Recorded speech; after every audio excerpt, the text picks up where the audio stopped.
Welcome everyone to another edition of the SpotOn Data-Driven Education Series. Many of you are jumping on. Thank you for taking time on a Friday afternoon. We've got a great lineup, but we want to be thankful to all of our guests. I'm so excited to be one of your co-hosts today. I also wanted to introduce Suzanne Wilson from Gaidge. Suzanne, say hi. Hi, everyone. Welcome. We are so excited to have you here with us for SpotOn Virtual. Thank you for joining us. Yeah, before we get going on any content, I'm going to try to warm things up. And then, of course, I want to get right to our first speaker. I know everyone is excited and anxious to be hearing from our really fabulous lineup today. Just a little bit of housekeeping. So many of you probably will have some questions along the way. We definitely have a packed agenda, but we want to make this as interactive as possible. So for all of you that are on, please look down, scroll down to the bottom of your screen. Hopefully you guys have done enough Zooming in this crazy time to know how to do this, but you'll find chat and also Q&A. So for any questions that you want to be answered by any of the speakers or any of the proxies for the speakers that are on and helping with this, use your Q&A function in chat. Your Q&A function and enter any questions, and we'll try to respond live. And if we can't get to any questions live, we will be following up with you after the webinar.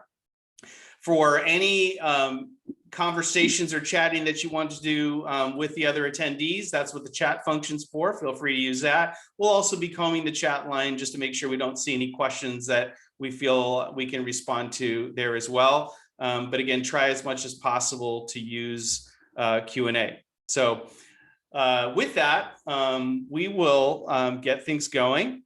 So hold on one second.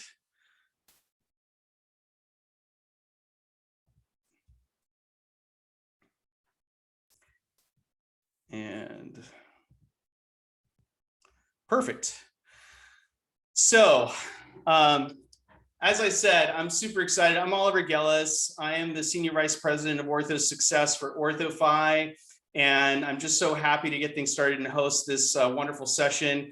SpotOn has truly been a labor of love for me. Many of these speakers know I've been trying to get this together for a long time, because I think with everything that's going on in the industry, there has never been a better time and a more important time to get down to the facts and to get closer to data. But as we'll talk about, it's not just about seeing data and having access to data, but it's all about what you do with that data.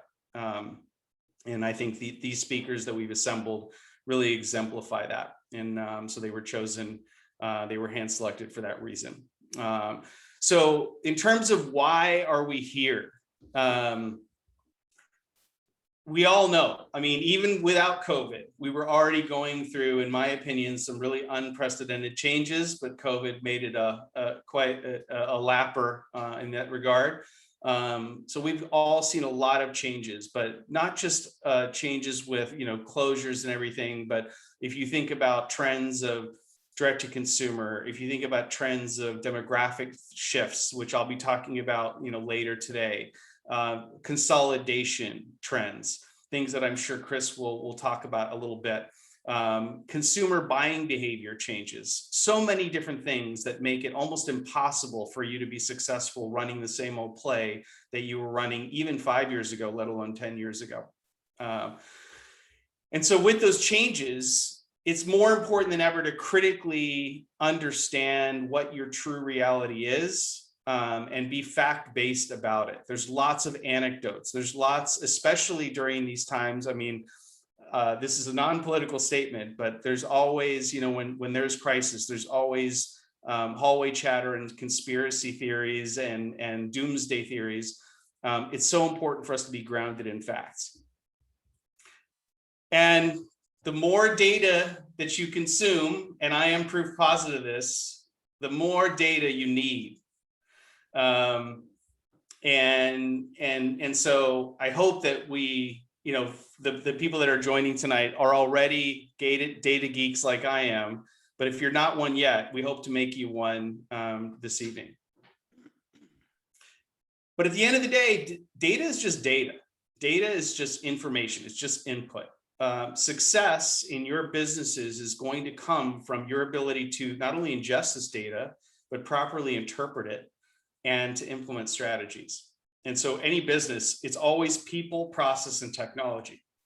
And that's, again, why we have these speakers, because we're going to share a lot of data today, but we're also really intent on making sure that this data is actionable and that we really talk about the what to do and how to do it.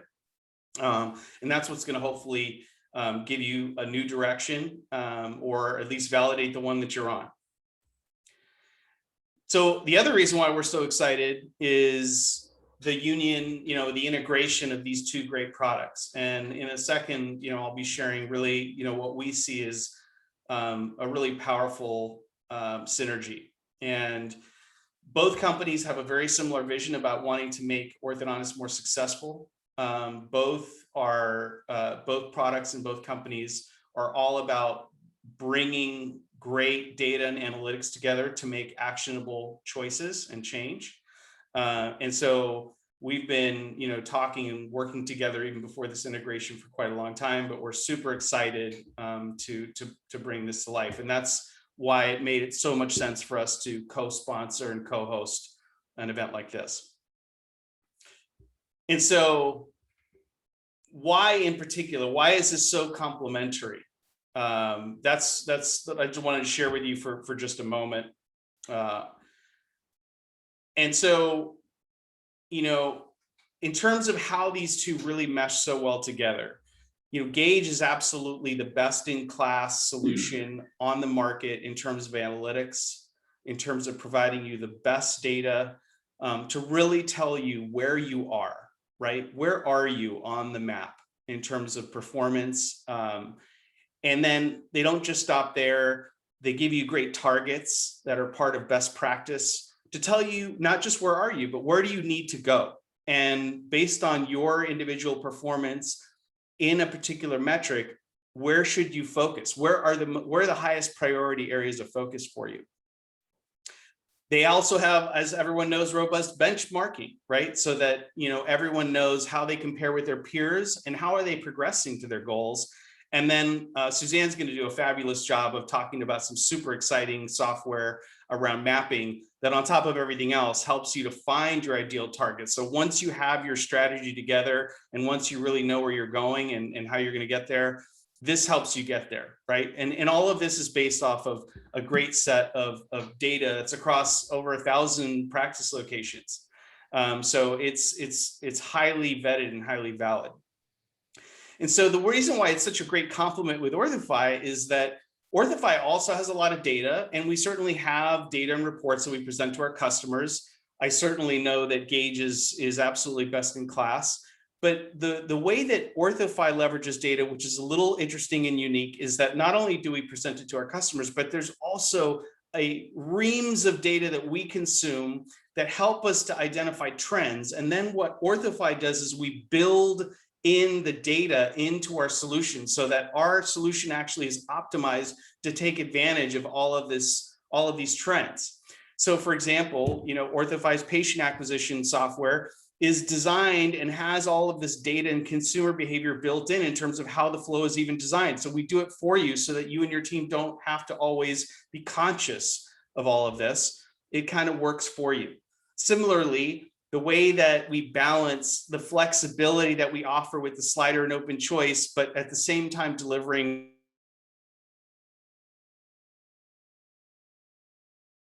So when you present plans to patients that patients already kind of know, or you already know that the plan that is being presented to the patient is customized for them, their profile, their payment plan performance, all of these things in mind.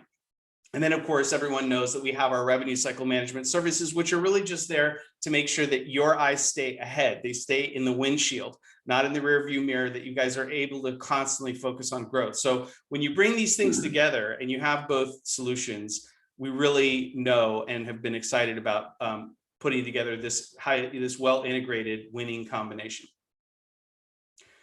And so that's really why we're excited about being here today. So with that, I'm going to bring on our first speaker, who needs very little, if any, introduction, but I will do it anyway. So Chris Benson has been working with orthodontists on their business aspects of their practices for over 25 years. As a partner in Benson, Koppel and Associates, Chris spends a lot of his time working in the orthodontic industry. He's a frequent guest lecturer at the AAO and regional society meetings, in study clubs. Chris serves as the editor-in-chief of the highly read Benson Koppel Resource, the quarterly newsletter that's focused on the business aspects of the industry and running a successful practice. He's a regular contributor to the National Orthodontic Periodical Journals. And over the course of his career, he's personally visited over 1,000 orthodontic practices in the US, Canada, and Australia. So without further ado, I am honored to introduce Chris Benson. Thanks so much, Oliver. I'm thrilled to be here. And if I can do my screen sharing appropriately, we should be good to go. Everybody can see that. Is that all right? All right. It's great to be here. Thanks for carving out part of your Friday afternoon. Think of me kind of as the warm-up band, and the concert kind of gets better as the day goes along. And so I'm going to do a flyover for 40 minutes or so of what my team and shop and me individually see happening in orthodontics right now from a how are we performing as a specialty, where do we think things are going to go, and what are some strategic ideas that you might want to consider as you meet in your teams to maximize efficiency, growth, profitability, and so forth. And the title kind of cuts to the chase. And so if you want to tune me out, here's the message. 2021 is going to be a great year.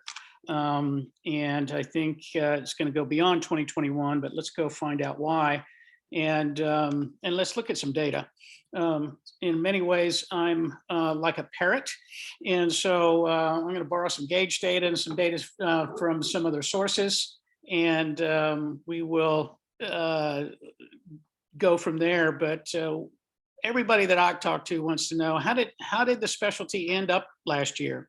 Depending on where you lived, you were shut down for either 6, 8, 10, in some cases 12 weeks, depending on your geography.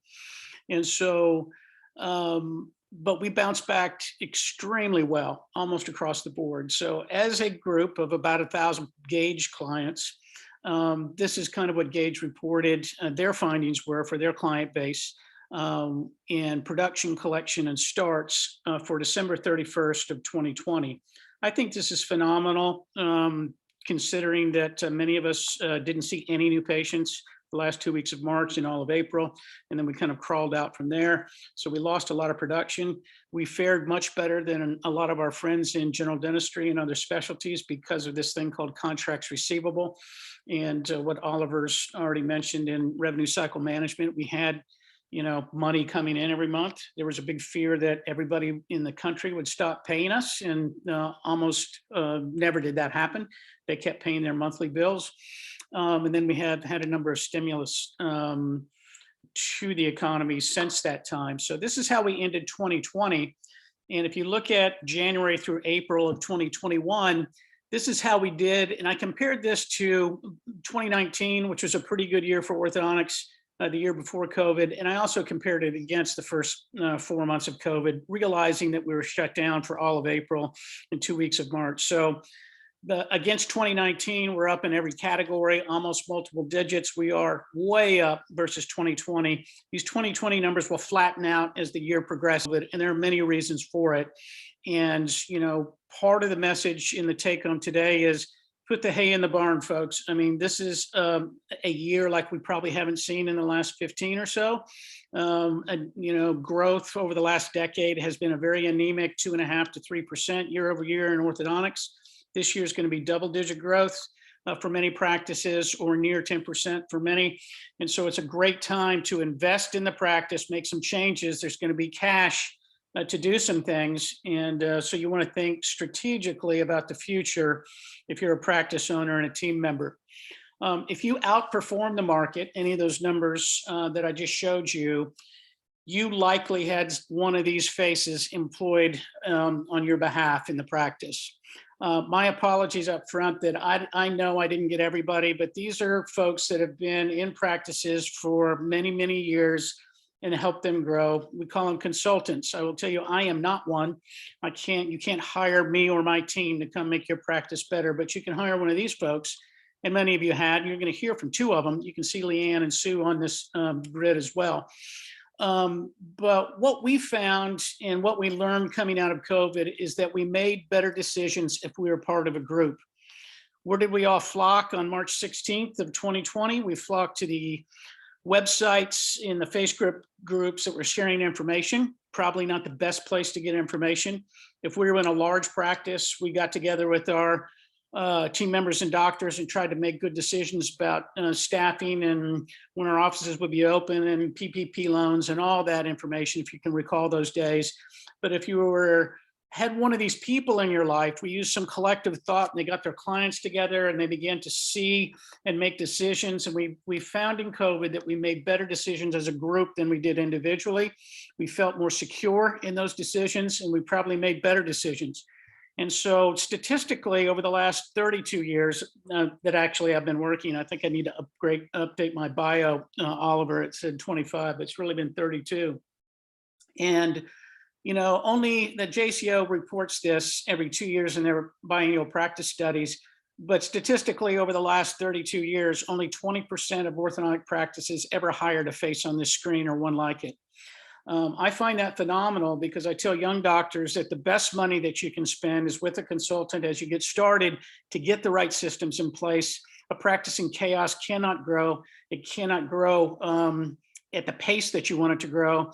And it becomes very unfun to run year after year. These practices have great fundamental foundational issues. And part of the message is if you don't have a consultant, consider one, because there's a lot of changes in dentistry, as we've already identified in Oliver's opening, and these folks can help you maneuver and make good strategic decisions. So where are we as a country? In January, as you know, we had a transition of power. And what did this new administration inherit? A lot of things, but a few that I'd like to focus on that are kind of apolitical. And one is this, we're birthing fewer and fewer children. And in the COVID year, at the beginning of it, many demographers thought, hey, we're all cooped up at home. Young couples are going to get pregnant and then we're going to have this baby boom. And quite the opposite happened. We didn't have births last year in any kind of increase. In fact, it was a decrease of 4%. And if you've listened to me for the last 10 years, this has been since 2008, a gradual decline in the birth rate in the United States. And when you've got to look at it with immigration and natural birth rates and things, I understand all that. But the truth is for orthodontists that as we approach the next 5 years, incrementally every year, there's going to be fewer and fewer and fewer children. The low birth rate in 2020, you're not going to feel until 2010 or 2011. But it begs the question of what strategic decisions do you need to make as a practice if this is true? Just as an example, you know, who caters to babies in business? It's people who make formula, it's people who make diapers, it's people who make, you know, baby clothes, and all those companies had horrendous years last year. Not because of COVID necessarily or supply chain problems, but because they didn't have as many customers. There weren't as many babies, not just in the United States, but globally. This is going to hit you in 10 to 11 years. So you say it's a long ways off, but it started in 2008. So it's really starting, 2018 and so forth. And it's just, it doesn't feel that different. It's just, there's fewer kids out there. And there's more people, in my opinion, vying for those children orthodontically. And so I think strategically, we've seen growth where in the last decade? In the adult patient market. And where have we seen super growth in orthodontics, but that the orthodontic specialists didn't participate in or haven't yet? We saw that in this SDC minor tooth movement case area. So I think what you're going to feel and want to do strategically is make sure you understand what is your message to the adult market. What is your message to that 26 to 48-year-old that wants that tune up? There is a Zoom effect for sure. And there's been an explosion of adult growth during COVID in that younger market. but it's not the market that wants to pay $6,000 a case. So we've yet to figure that out real well. Leanne and Sue have great ideas, and their clients tend to do better than others in this area. But I think strategically, you want to decide as a doctor and team members how to address this lower birth rate and how to expand, therefore, minor tooth movement, adult cases, and your adult messaging. What else does it mean? It means certain states have a net migration from, and certain states have a net migration to. If you live in Texas, Georgia, and Florida, people are flocking to you. If you live in New York, Illinois, California, DC, people are leaving those places. And politically, whether you're a red statist or a blue statist, that's going to mean the balance of power is going to change a little bit. And you can see the states that are going to lose some seats in Congress and some that are going to gain. And I think that's going to be interesting to watch over time. You know, you kind of need to be aware of that. So as I really look at COVID and the pandemic and what can we learn from it, there's a number of ideas that you can form yourself, which we all have. If you've listened to me for the last decade, you know I'm a huge fan of Scott Galloway. He's a marketing professor for MBA class, digital marketing class at Stern NYU School of Business. An author, a speaker, he's very well known, but he wrote a book that was published in October called Post-Corona. And for me, it distills my thoughts, the best of what I think we have learned and how I think business is going to be different going forward. And let me share some of those ideas with you. And if you could distill the book into a thesis, my version is that the pandemic's most lasting or enduring effect will be as an accelerant to all things digital. What does that mean in orthodontics? That doesn't just mean, you know, analog to digital as I think about metal braces to either digital braces or aligners, but it means how we deal with our consumer digitally. Where did we all go on March 16th? We tried to figure out some virtual way to touch our patients because physically we couldn't do it. We were very skeptical about that whole idea, and we did it. It has to do with education, how we learn, just like we're doing right now and so forth. And what we saw during the pandemic was in several business areas, things that used to take decades happened in weeks. Okay, decades worth of growth happened in weeks in certain digital spaces. And so I think it accelerated the idea of digital. And the takeaway for you as a practice owner and staff is, what is our digital footprint? Does it need to expand? Does it need to get better? Because Chris is saying that's where the consumer is going, and that's where better, healthier practices will be. I am saying that. And I think you need to examine that. And so let's take a look, you know, what digital accelerants are out there. I think one of the biggest ones is education. You know, we all did Skype. We all did FaceTime. We all did some sort of online learning, but we didn't do it very well. The adoption was extremely slow. We didn't like it. And all of a sudden on March 16th, we're all on Zoom. We're all on Microsoft Teams. And what took really, you know, decades to get to a certain point just exploded. And here we are today. My car broke down yesterday. I'm at the beach with my wife. We can't get home. And so I'm, you know, presenting from the beach, and I was planning on being in my office, but I can do that. And I can do it comfortably because we're all comfortable with this format now. And so I think not only is the way that we learn from each other and from our consultants going to be different, but I think the way that we're going to communicate with our consumer, our referrals, our community is going to be much more digitally centric, and that everybody in that ecosystem is more comfortable with that. And so that's a big takeaway I think we need to learn.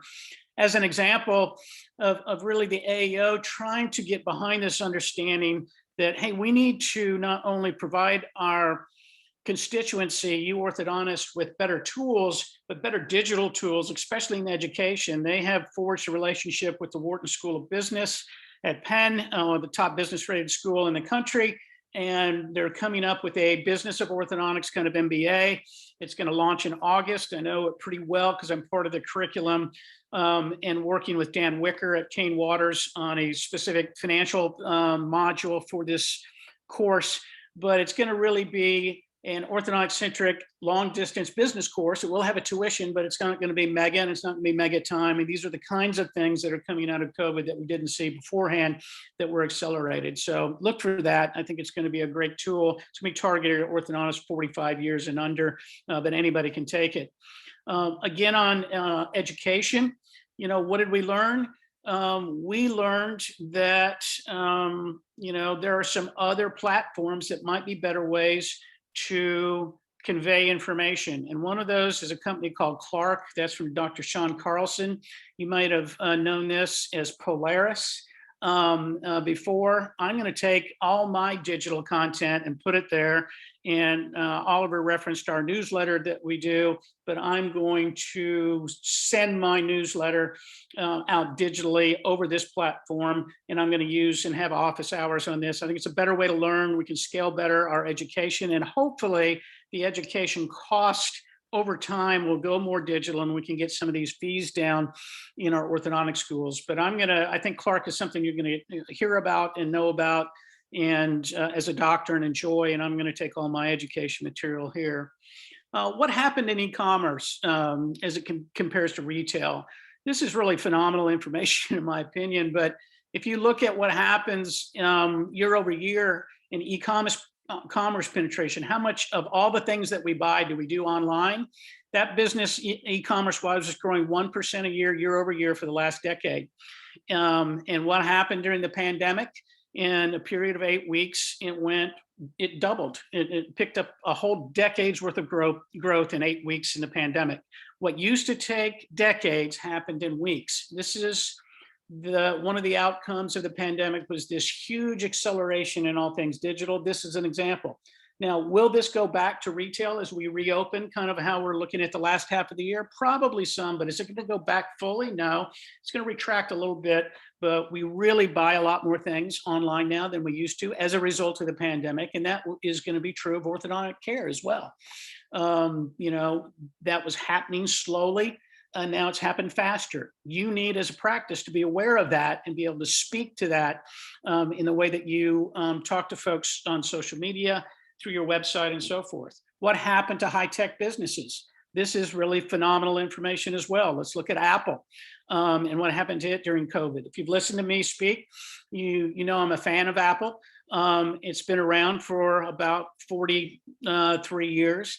And I was talking about what will be the first $1 trillion market cap company, the first company in the world valued at $1 trillion. It turned out to be Apple. It took 42 years from its inception to reach $1 trillion. What happened during the pandemic? In the period of 20 weeks, its valuation went from 1 trillion to 2 trillion. Now, how in the world did that happen during a pandemic? Did people all of a sudden, because there was a pandemic and we couldn't go out anywhere, buy everything Apple? We started buying all more Apple products? Not really. I mean, to a certain extent, maybe the app business, but we weren't going to the Apple store. They were actually closed down. So how does your business valuation double during a pandemic when this occurs? It's because the smart money, the people that look at businesses and say, who's going to come out of the pandemic more valuable than they went into it, are digital companies. And the smart money said, I'm going to bet more on the future. I'm going to value this company more on as if what it might look like in 2030 than what it looks like in 2020. And that occurred to Apple and other businesses. Did it happen in orthodontics? Yes, it did. If you look at Align stock during the pandemic, it went up 4 times. Did they sell 4 times more aligner cases during the pandemic? No, they didn't.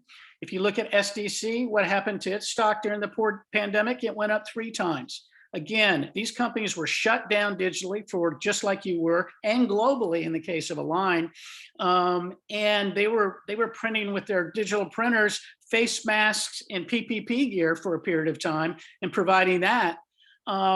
Yet the market said these are digital companies that are going to do very well after the pandemic, and we want to invest more heavily in them because we believe the returns are going to be bigger. Folks, these are smart people making these kinds of money movement changes. And who would have thought that Align would go up 4 times or SDC 4 times during the pandemic?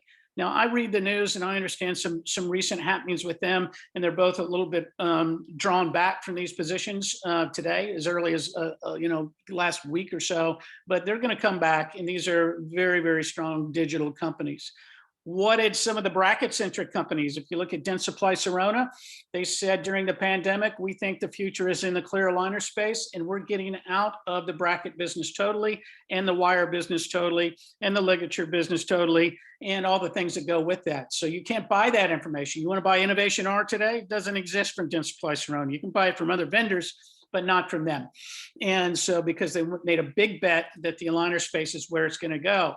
Early this year, they made an even bigger bet, and they paid $1.04 billion in cash, Dentsply did, to buy a company called Byte, a very little known company, but it's just very similar to SDC. Why? Because they think that business in that small tooth movement, minor tooth movement case that I was talking about before is going to grow 20 to 25% year over year, every year for a long time. Okay, that's huge growth. Are you taking advantage of that growth in your practice? Most of you are not, because you don't believe you want to see that patient. You don't believe that's a good patient. But when you look at the demographics, and perhaps OrthoFi Gaidge has some information on what that patient looks like, it looks a whole lot like the patients that were in your office now. And we have trained ourselves to kind of finish a patient, treat them for 6 months in retention, and get rid of them. I think we're going to go back to looking at a patient as a lifetime relationship, that if they don't move away from our community, are fine to come in for a tune-up at 25, at 45, at 65, and that relationship is going to be important to bring them back in. They don't think you're an option right now. I think they should think you're an option. That's a question for you to decide for your practice. And I hope Leanne and Sue and Oliver talk about that going forward today, because I think it's important. And why is this year going to be so much greater? Because a lot of stimulus. There's $2.7 trillion in consumer bank accounts in the United States today that weren't there a year and a half ago. Okay, so there's a ton of money. Some of that money is going to make its way to your office. When you look at what's happening right now with how many times your phone is ringing and so forth, you're tempted to do what? Go back to what you did pre-pandemic, which was much less digital than you did during the pandemic, and much more business as usual. And these are happy days and so forth. I think that's a huge mistake. I see it a lot. I want to push you to at least do some virtual, have that embedded in your practice DNA and your practice culture, because we're going to go through a great growth in 2021. And I think through the first 6 months of 2022. That's as far as I can see right now, because we printed so much money. There are some downsides with regards to interest rates, jobs, some other things that could happen, but not for a while. So why would I want you to be more digital or keep the foot on the gas in digital when times are good, when you really don't have to? Because it's expensive to go digital, and your practice has to fundamentally restructure itself a little bit in how we deploy team members. And I'm getting to that point. And now when times are good and we have the cash, it's a great time to do that. So I encourage you to do that. Don't step away from these products you used early in the pandemic. Many of you went to these products. Now times are good. You're busy. You don't feel like you have time to continue to learn how to do these and implement them into your day-to-day work cycles. That's a mistake, in my opinion. Use some of the digital technology that keeps you in touch with patients, because it's going to be very, very important to you over the next 10 years and on. And digital isn't just happening in the aligner space, it's also happening in the braces space. So you're going to move over the next decade from doing, I think, 75-25 metal braces today, 25% aligners, to at the end of the decade, 50 to 60 to 70% digital braces and digital aligners, and 30% metal braces. You're going to migrate that way. What does that mean to your practice? Companies like Lightforce and KLON that I'll talk about in a minute all have lab fees associated with using that product. And so fundamentally, you're going to have to restructure how you deploy people in order to take advantage of the efficiencies, but you're going to have to do it with fewer people in the back, and we'll talk about that. So Lightforce is a great company. I think you're going to hear a lot about them in the next decade. They're out of Boston. Alfred Griffin III is an orthodontist that's a founder. Dr. Lou Schumann is on board with them. Many of you know him from his days with Align. There's another great digital bracket company called KLON Braces. This is a company really with a mission, if you will, a purpose. Ask them about the name, KL Owen. It's about, Dr. Owen's son that passed away at a young age. And this is a tribute to him. But so it's a company with a purpose. It's got a really great idea, another great company. In my home state, and perhaps you read this last year in the Wall Street Journal, there's an orthodontist, Christine Bonebrake Jackson. And, she was written up as going from a bond trader on Wall Street to becoming an orthodontist. Her father was an orthodontist. Her twin brother is an orthodontist. She said, no, not me. I want to be a bond trader. She went to MIT and did that. I think her nickname was Bonebreaker as a bond trader, which is a tribute to her success. But she has a company now. She went back and became an orthodontist. She has a company called Sove, runs with Stove, and she's got funding from the National Science Foundation on how to do 3D metal printing of polished brackets. Can you imagine the day that you can have a printer in your office and print a customized set of brackets for a patient and then put them on braces? That day's not today, but it's coming in the future, and she's behind that technology. So some great digital stuff happening. Last year, we had a milestone moment. We had more females enrolled in ortho school than males for the first time in history. That's been true in general dental and pedo for a long, long time, but not in ortho, and now it is. The AAO, from a leadership perspective, has said, hey, we recognize this, and we recognize there's no females on the board of trustees, and so they made 2 at-large seats on the board of trustees, full voting seats. They invited Dale Ann Featheringham, who's actually a Smile Doctor's doctor, to be on one of those seats. She practices near Columbus, Ohio.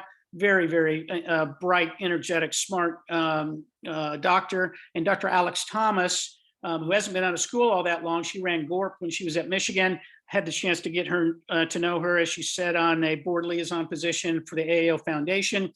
And she's on a partnership path in Greenville, South Carolina. So, I think a great time for females, and that's going to make some fundamental changes in our referral patterns and in our governance, who's in charge. As we talk to residents and we say, what do you want to do when you're out of school? We see this fundamental philosophical change over the last 8 years.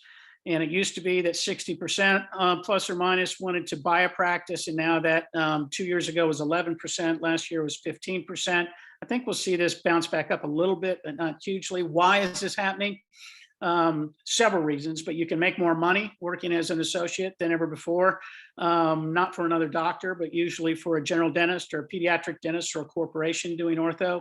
You have heavy educational debt, and just generationally, these millennials that are getting out tend to not want to be as tied down. They want to be able to travel. They want to be able to bounce around a little bit, starting families later, those kinds of things. And so lots of reasons for it. They're not bad or good. They just are.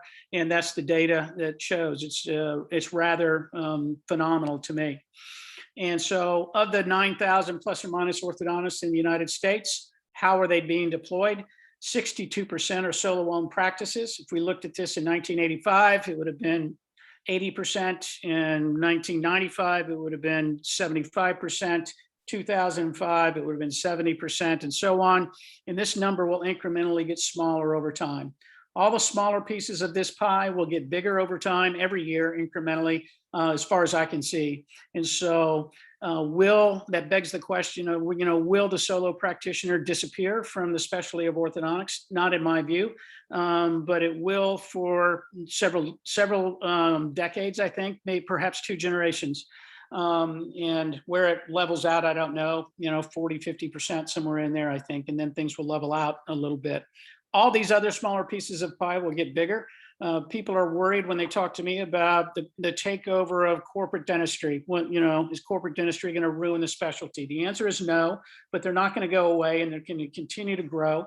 And they offer a good place of employment for team members. They offer a good place of employment for young doctors, and they offer a good exit financial strategy for both big practices and then small. So they serve a purpose, and they're not going to go away. Don't think of them as evil or good necessarily. Just think of them as a fact in the marketplace and decide strategically how you're going to maneuver around that fact, and so forth. Group practices are going to increase. Orthodontic group practices, we almost always think of that as 2 doctors in the United States. Occasionally, you'll see a group practice with 3, sometimes 4. Just once in a while, you'll trip over 5 or more. But we're going to see larger group practices primarily in the last 5 years. We saw that grow because growth was hard. In order to grow, we need to expand our footprint. In order to expand our footprint, we would like to deploy capital better, meaning that we would like to have 2 doctors working in 2 places on the same day so we could produce in 2 places versus just being 1 brain, 2 hands, 2 feet that had multiple offices. Not very efficient. Corporate can beat us there. And if we have a partner, we can do better. We didn't have partners in the past because we didn't need to have them financially. We're going to see that continue to grow, I think, with mostly 2 doctor partnerships, sometimes 3. You can have a bigger practice that way. Just so you know, it's not just happening to you. This is some information on the GP side, but in the last decade, since 1999, we've gone from 65% solo-owned practices in the general dental space to 50. So it's happening across dentistry, not just in the specialty of orthodontics. Let's take a look at digital with respect to aligners. One of the questions we ask annually is to residents is how much aligner therapy are you going to be doing 2 years out of your program? Which I find an interesting question because most of them have only finished 3, 4 patients with aligners, maybe, or maybe none. Some of them 20, but very few. Most of the training you get is from a mechanic standpoint is still straight wire training, twin bracket, some variations of that. Yet they think that over half their practice 2 years out is going to be with aligners, and so this is their concept of where the future of this specialty is going. And I agree with it. I think they have the right mindset. They get into your practice and you don't want to go there, or you won't go there, or you say, you take us there. But that's going to change over time. And we're going to do more and more aligners as a specialty. Invisalign kind of had that world cornered for a long time, for 24 years. And now there's lots of choices. And so if you look at every bracket company, we just looked at Dentsply, doesn't even want to be in the bracket business anymore. They just want to be in the Sure Smile aligner space. And you look at Ormco, they've got Spark, and you look at all the other companies, they've got an option. And where are they spending research dollars and marketing dollars and Salesforce dollars? They're not spending them on their bracket products anymore. They're spending them on aligners. It's kind of like when we went from DOS to Windows. The DOS systems died, the Windows systems won, and now the cloud systems are winning and the Windows systems are dying. It's the same migration, and so we're going to see more and more aligners. If you look at the 25-year history, give or take 24 years of aligners, this is when Align started. So this is generous. Maybe 1% of our cases started in 1996 with aligners. I think that's generous. Today, it's about 1 in 4 with not just Invisalign, but the other aligner products. So I think if you say we do 4 million cases, we're doing 1 million of those with aligners in the United States. We're doing 12 million cases worldwide. A fourth of those are being done in aligners, and the rest are still being done with brackets. And so it's still a bracket-centric world. And as we change from an aligner-centric world to a bracket-centric world, which is where we're going, this is kind of my view of where we'll be at 2030 with regards to aligners, whoever's product you use, and brackets, is that fundamentally you've got to change your business model or make less money as a practice owner, because you're all geared and set up to be braces-centric businesses. And that requires a certain number of people in the back because, it takes more work to do braces than it does. And so one of the things that I want you to strategically think about this year, and with your consultant is better because they know how to do this, is redeploying your team. And what I think we're going to move towards is a bunch of what I'll call physician assistants that are really going to be orthodontic assistants. They're going to be mini orthodontists. The consultants you're going to hear from, Leanne and Sue, and the others that were on that chart, tell me that many of you that work at chairside and practices are as equipped to diagnose and treat cases as the doctor. Now, I don't know if that's totally true or fair, but you're very, very equipped. And so what we need is that kind of mindset, that kind of skill set, that kind of mentality to do and relieve some of this clinch-yet work and whatever the other software products are for the other companies from the doctor to deliver an almost ready, don't have to spend much time on it, doc, because I've got your back and I know how you think. And I call that an orthodontic, assistant, like a PA. We're going to develop more of that role. It's going to be a digitally centric role. Maybe some of it you can do from home. Maybe you have to be in the office, maybe you don't, but we're going to redeploy our teams differently. Why? Because we have to, because if you look at how we spend money in the 90s and the 2000s, when we were maybe 10 or 15% aligner centric with lab fees and still 90 to 80% brackets. We spent money this way for a 60% overhead practice. 30% of our dollars were spent on team members. Today, we only spend 25% of our dollars on team members because we spend 5% more dollars on lab fees, okay, with Invisalign. I think tomorrow we're gonna spend even less on people. Does that mean your income's gonna go down? No, you're actually become more valuable, but we're gonna need fewer of you as we grow, okay? So that's the concept. I'm not saying we're gonna get rid of anybody. We're gonna be able to grow, especially this year, as I've identified, in this really awesome time. And we're gonna need to retool and deploy you as employees so that you can take advantage of some of the digital efficiencies that we get. And that means fewer people in the back typically. So I think we're going to spend less on people and more on lab fees as a general trend in orthodontics. Why can we do this? Because the consultants tell me that a 100% bracket practice, a chairside assistant can see between 10 and 14 appointments per chair per day. If there was such a thing as 100% aligner practice, and there's really not, but if there was such a thing, that same person could see almost twice as many, 20 to 24 appointments per chair per day.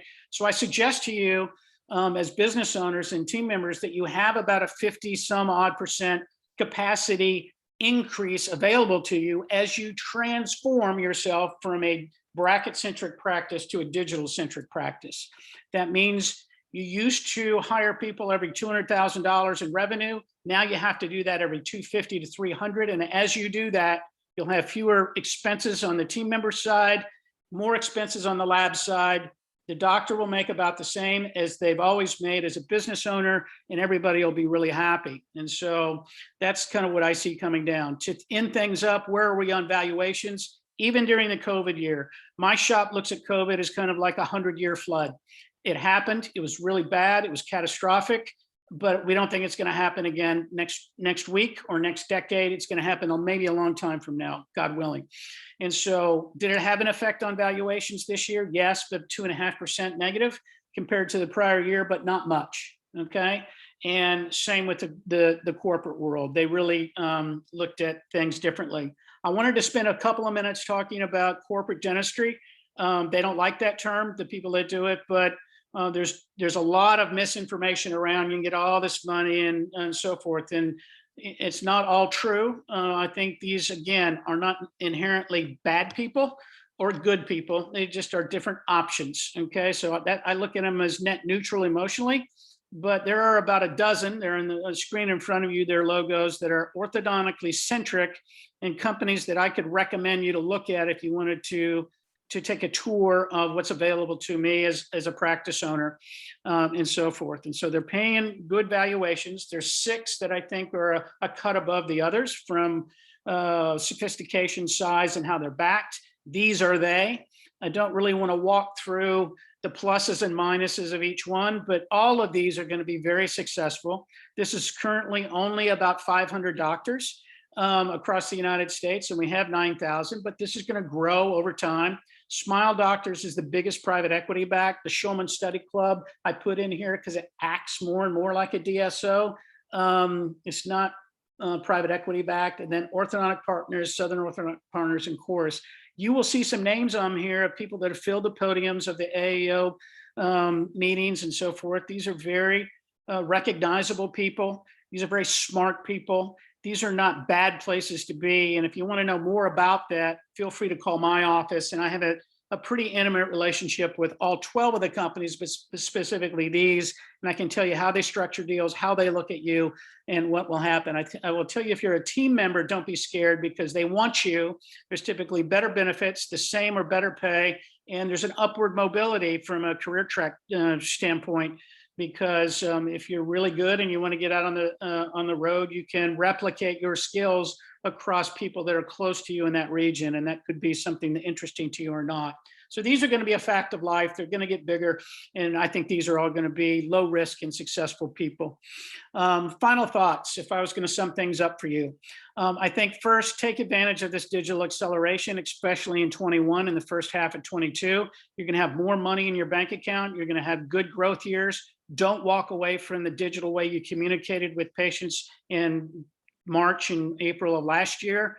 actually decide what your digital touch is going to be and try to at least keep that or expand on it. I think that's going to be very, very important. Some form of teledentistry is going to be important going forward. I think it's a great opportunity as you move deeper into digital, whether they're digital brackets or digital aligners, to rethink how your spending is going to change and get some help as a doctor. The biggest complaint of heavy aligner practitioners is, I'm spending all my nights and weekends doing ClinChecks. Don't do that. You don't want to do that. You'll burn out doing that. Have your team be a team members and help get you there. They can do a lot of the work for you to still review and check and take a lot less time. And team members might want to work from home, and that's going to be an option for a lot of companies. And if you want to do that option for some of your team members, maybe not even full time, you're going to have the ability to do that digitally. Return to pre-COVID cash flow. I'm not going to spend much time on this. A lot of times I do, but OrthoFi is the best cash flow advice company that we've got out there. They've got more data than anybody else. It's one of the things I love about them and being on this program. So you're going to hear about cash flow and how to manage it, but flexibility to the consumer we know is important. And I think a certain amount of paid in fulls is a great idea to kind of make up for the production loss we have and be able to invest properly in our practices in a digital sense going forward.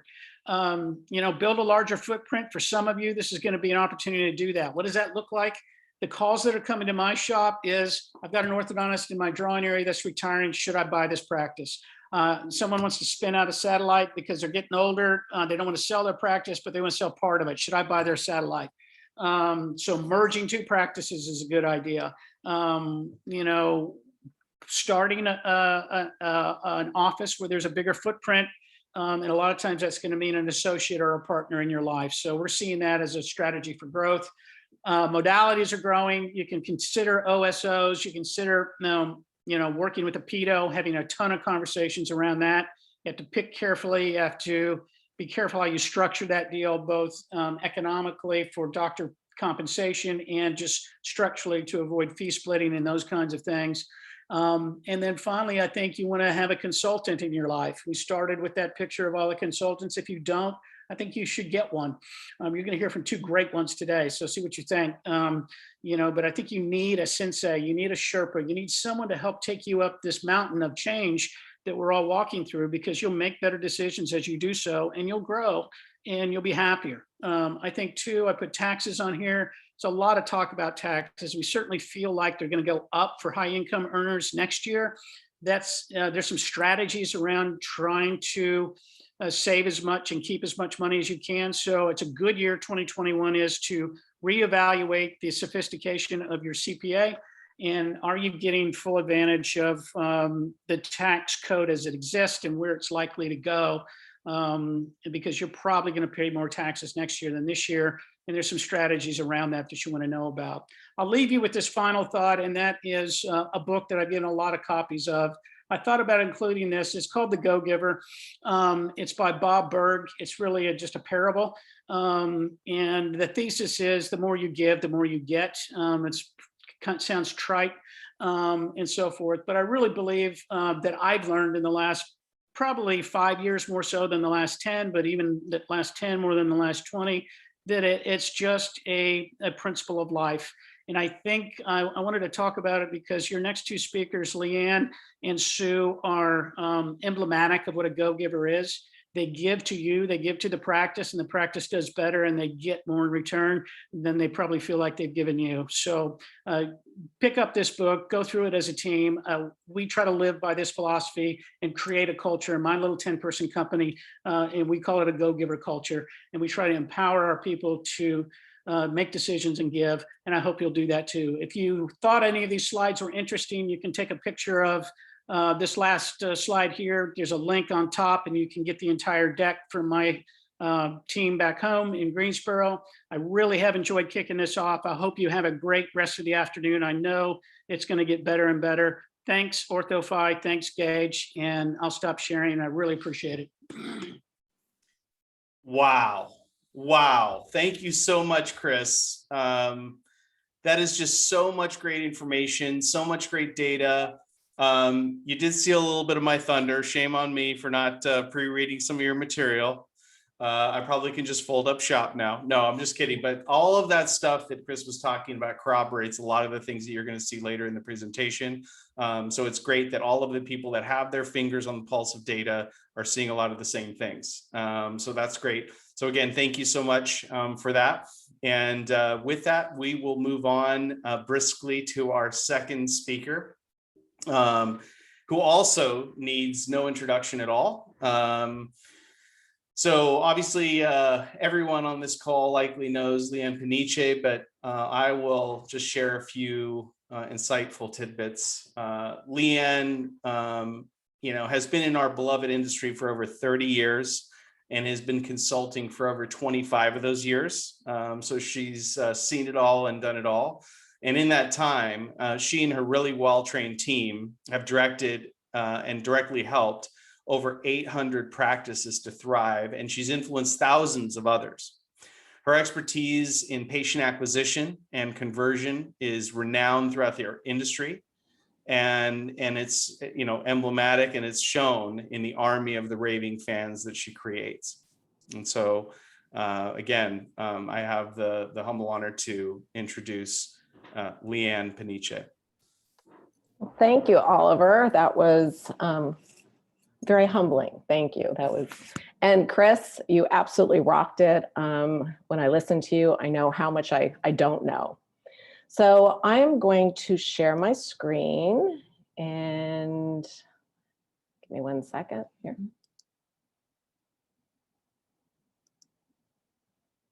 Okay, here we go.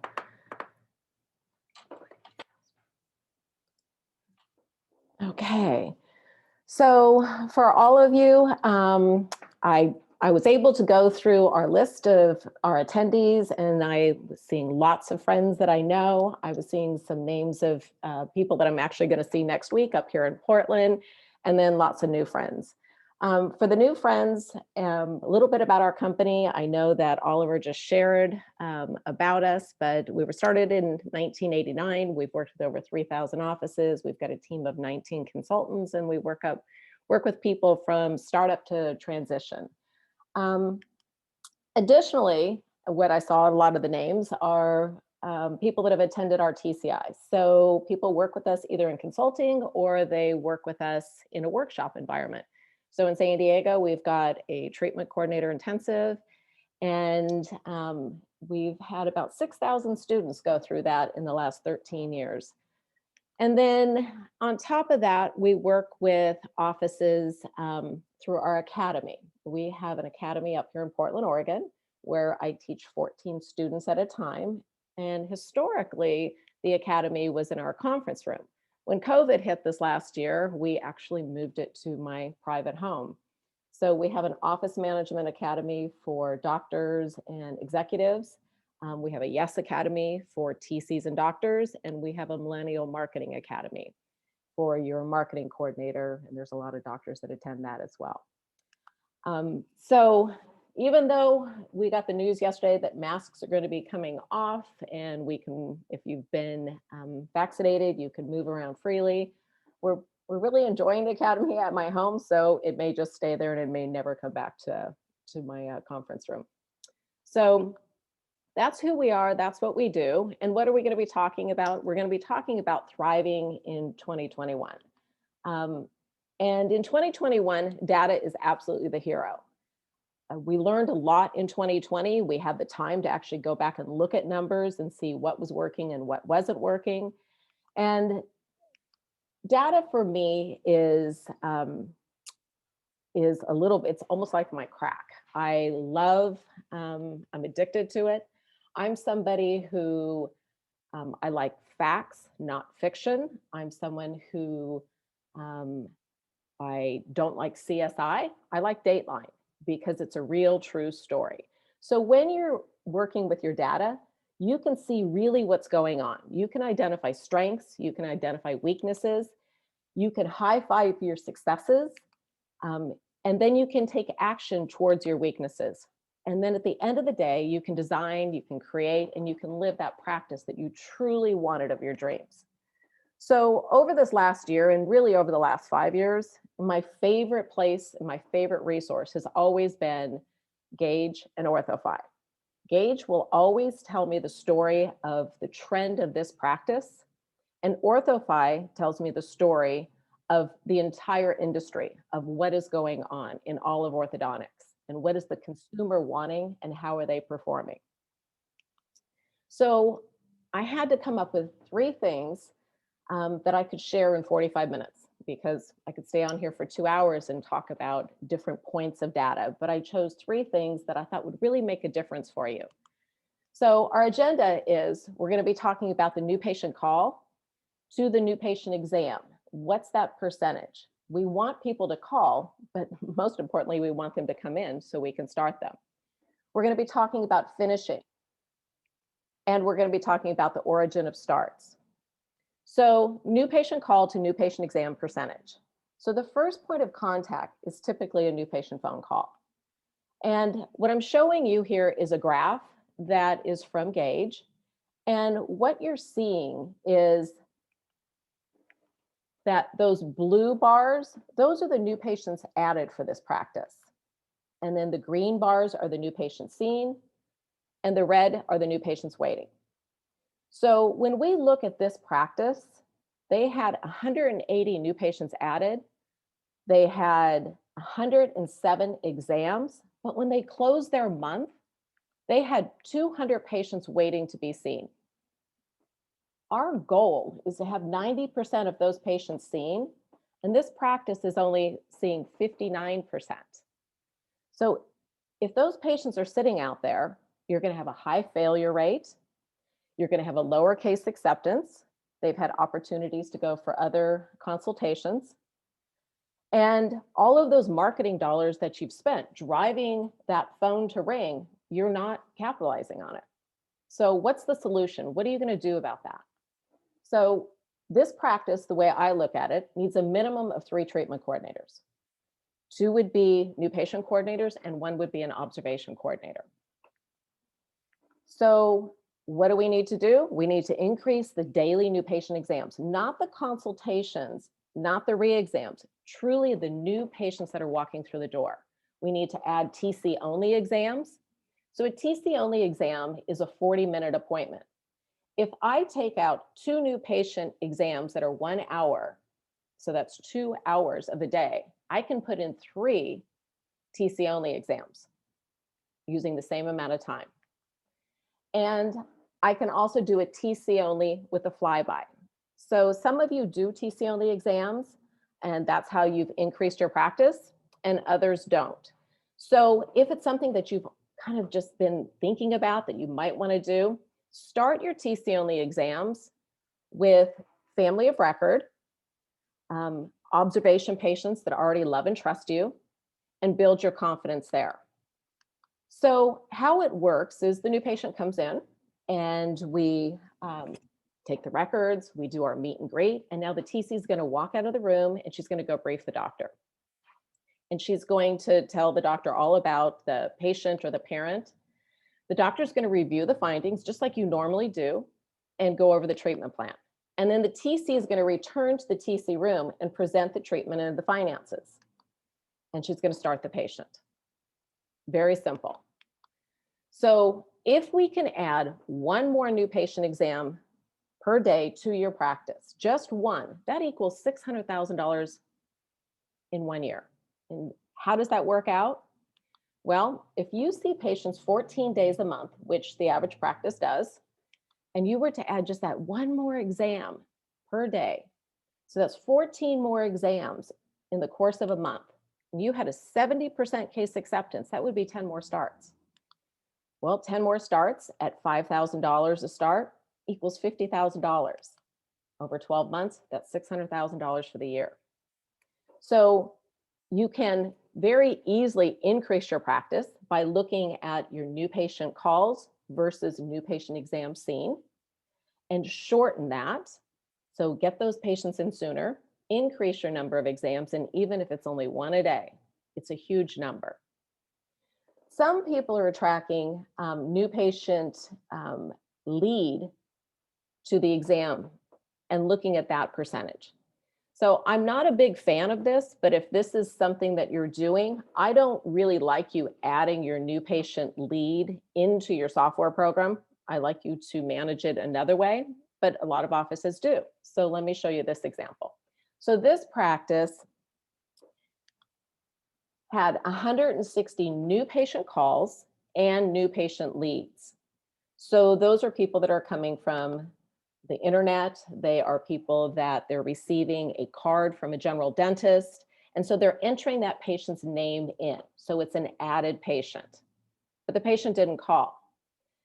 Now, what's really important is we want to be able to capitalize on those patients. So in this case scenario, they're seeing 70% of their new patients from their new patient leads. So what are we going to do about that? You know, I've got 160 new patient calls and new patient leads. This practice saw 96 new patient exams. And when they closed the month, they only had 30 patients waiting to be seen. So what happened? Well, they didn't get a hold of a lot of those leads, but they're still in their numbers. And what's really scary about this particular practice is look at April, the very next month. So the next month they had 103, they saw 77, and when they closed the month, they only had 32 waiting. What this practice did is after they reached out a couple of times to these leads, they made a couple phone calls. They thought, oh, you know what? They're really not interested. And then they deleted them. They inactivated them. So they did not follow up any farther. So if you're a practice that you're getting a lot of new patient leads and you're putting it into your software, one is you have to be able to track it correctly. Number two is you've got to follow up promptly. So when you get that lead from the internet or it's a card, you need to make that phone call right away. Reach out, even though a lot of people don't answer the phone anymore, reach out by the phone first. Then follow up with an appropriate text, a kind text. Don't be pushy. And an email. A lot of our offices will actually even do a video, but everything that they do is personalized. It is not a canned text or a canned email or a canned video. It is personalized. The goal is that you're going to build excitement and you're going to have a compelling reason for them to come in. So it's to build confidence. It's to help them live a better life. So what we're not saying is, do you want to schedule? Do you want to schedule? Do you want to schedule? So everything that we do has to be an extension of your practice and the same experience they're going to have when they walk in the door. What do we really want this new patient call to exam percentage to look like? Well, here's an example of a great practice. So at the end of the month, this practice only left 38 patients waiting to be seen. So they had 77 new patient calls. They saw 76 exams. And at the end of the month, they had right about 50% of the same number of exams that they see waiting to be seen. If you look at this, this practice has over 98% new patient to exam percentage. The target is 90. They're exceeding that target. So how do we get you there? Well, one is we have to really just master that new patient phone call. So when a new patient telephones your practice, you have spent hundreds of hours over the year. You've spent thousands of dollars driving that patient in the door. You've got to have your A game. There is no excuse for whoever is answering that phone not to have their A game on. So when someone calls and said, I would like to schedule a consultation for braces, the first thing we're going to do is let them know that they've definitely called the right place. We're going to ask them, who may we thank for referring you to the practice? And we're always going to ask them, have you ever met Dr. Rubin? Whoever your doctor is. My doctor was Dr. Rubin. So have you ever met Dr. Rubin? This is an opportunity for you to endorse your doctor. I know you're really going to love him. You know, go ahead and brag a little bit. Tell him how amazing your doctor is. What is amazing for me, startling for me, is that we make hundreds of secret calls to your offices every month, and I have for over 20 years. And less than 1% of those calls do we hear somebody say, oh my gosh, you're really going to love our practice. You're really going to love our doctor. She's amazing. He's amazing. You're going to love our team. You're going to love our doctors if it's a group. We don't hear that type of endorsement. And when you look at trying to differentiate your practice from Smile Direct Club, Candid, anything that is large and corporate and not personalized, this is one of the best ways you can do it. Let them know how excited you are about who you work for. So I'm going to show you an example here. So this is Dr. Moody Alexander, and I have shared this before. So Moody sent this to us in November, and he received, and it was an email to us. And what happened was he had a new patient that came in, and this is basically what she said to him, that when she called the office, the receptionist asked her if she'd ever met Dr. Moody. And of course, she said, no, I've not met him. And the receptionist said, well, you're really going to love him. So the patient thought, well, who in the world says that about their doctor and their office? She was a little startled by it. And then when the TC called to confirm and introduce herself, she said, oh my gosh, you're really going to love Dr. Moody. So what he shared with us is by the time this patient walked in the door, she told him, she goes, I knew I was going to love you because your team had already told me that. I was really excited to meet you. So he sent us this email to share with us. And that's what I want for you. We shouldn't have people answering the phone that don't have the A game going, and they are not going to put the best foot forward for you. So we want to build the excitement during that new patient phone call. And I want you to start asking, when would you like to be seen? Why? Because I want to know what their excitement level is, especially if there's somebody who came to you from a lead via Facebook or any of your social platforms. That's a little bit more of somebody who's a fast food nation type person. They want everything now. So what's their excitement level? Do they want to come in tomorrow? And can you make that happen? And let's pretend you can't. You can let them know, oh my gosh, you know what? What I can do is I can put you on our short list for cancellations, and we do get cancellations. And if I have one, I will schedule you tomorrow or this afternoon or the first available.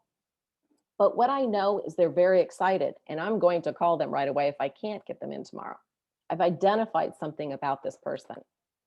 We want to let them know what to expect at the appointment.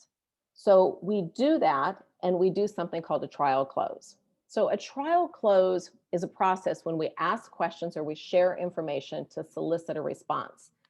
Our company teaches 10 trial closes during the new patient process. So a trial close might sound like, Mrs. Jones, please allow an hour for the appointment. Doctor and our treatment coordinator will be doing an extensive exam. And if doctor feels that Lisa's ready, we can go ahead and get her started. If it was a traditional exam, you would include the doctor and the TC. Otherwise, you would just let them know that the TC is going to be meeting with them. And if the doctor feels that they're ready, we'll go ahead and get them started. So what's the purpose of doing that? Well, I'm going to pause after I say that, and it's going to allow me to identify any obstacles that they might have. They'll respond. They'll say, well, my insurance is changing. I don't want to do anything right away. Or I'm just shopping around. How much does that cost? We're going to be going for 3 opinions. This is just a look-see appointment. Whatever they say, we're going to write it down. But you will be so surprised how many people say, oh, great, can she get her braces, on that day? Or we can't wait to get going, or she's been begging for braces. You are going to find so many more people are at yes at that new patient phone call that somehow they ended up not starting treatment with you. But what we do is we start identifying the obstacles. If somebody has one of those responses, it doesn't mean that they're not going to start treatment with you. It means that's an obstacle. The TC knows about it, and now we can go after it. What we're doing is building that excitement to that countdown, the countdown to their appointment, the countdown to their beautiful smile. So here's a picture of my 3 children about 30 years ago. And I share this often, and it's because I want you to build excitement for that patient, that they're 1 more sleep, they're 3 more sleeps to their beautiful smile, to their appointment with you. When my children were young and I was traveling, you've got young kids, I'm out on the road, and I would have to explain to them, okay, well, mommy's leaving and mommy will be home in 3 sleeps, or mommy will be home in 2 sleeps. And I would call every night and I would say, mommy's going to be home in one sleep. And we'd be so excited that I was coming home tomorrow. I was excited I got to see them. We were back as a family and they were excited mommy was going to be home. We're going to go to the beach. We're going to go play. We're going to go to the park. That is what you want, that one more sleep. So that's the excitement you're going after with every new patient phone call. We want to be setting expectations, but the expectations aren't just for the patients. Your expectations in your office are that your patients are going to start treatment with you. This is a cool statistic. And again, I love always finding out what the trends are out there, and OrthoFi gives us so much information. With OrthoFi, their statistics show that same day starts are averaging 63%. And same day start doesn't mean that the braces went on today. What it means is that the patient came in, we presented treatment to them today, they accepted that treatment, they signed the paperwork, and they gave you a down payment. You might put the braces on, you might do a scan, you might do separators, but we finished everything in the first appointment. By knowing this statistic, it tells you that the people that are walking in the door are already at yes. We just kind of have to get out of their way and make it easy for them to start. So when we're looking at your practices and the expectations that 63% of the patients are going to start on that day, then let's look at what your practice is doing. And this is a typical practice that we see. They have 78 starts in a month. That's a great number. And they're averaging 33% same day starts. So what does that mean for this practice? It means there's a lot of patients that they're having to do extra work on, bringing them back for another appointment or following up with them on pending, where they could be more efficient and give the patient what they wanted ultimately was to really start that day, but we just didn't make it happen. We were the obstacle. So that's the new patient call to new patient exam percentage. That's what we're going after to increase the number of patients that are coming in from those new patient phone calls. But so many times what I'll hear from the staff is, Leanne, that's great. That's wonderful. These are great solutions. However, we have no place to put these patients. We can't grow that much.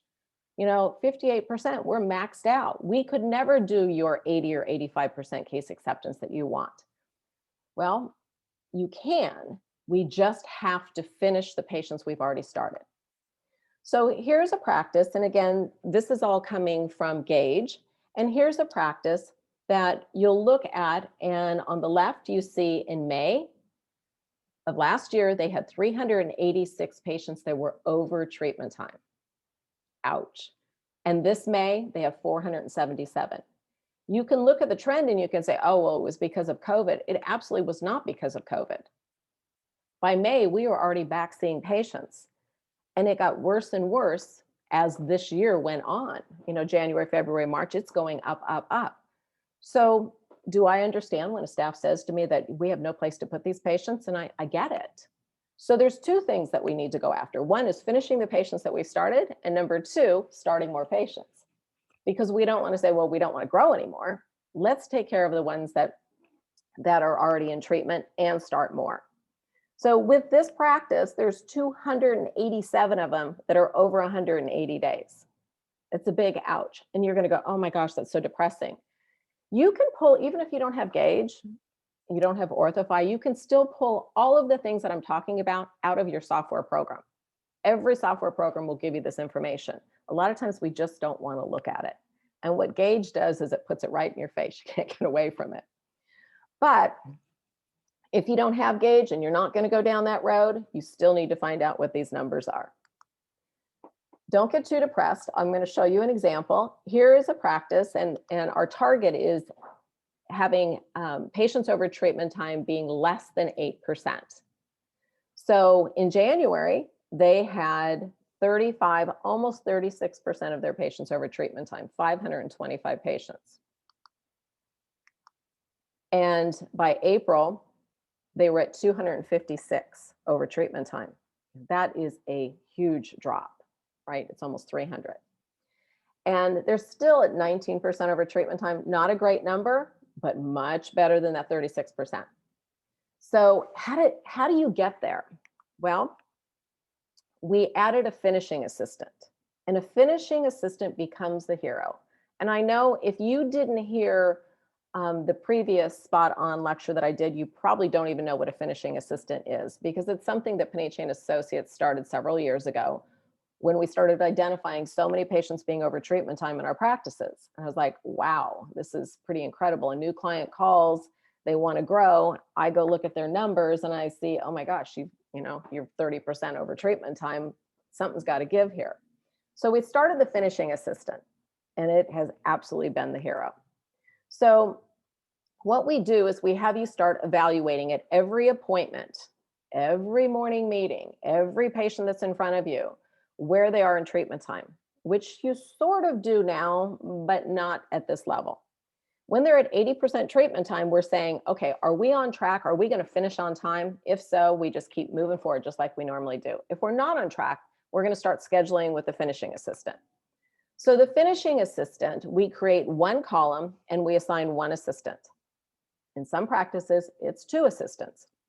We're not adding staff, we're just moving where people are sitting and who they're seeing. So we have the one assistant, and the only thing she sees is finishing patients.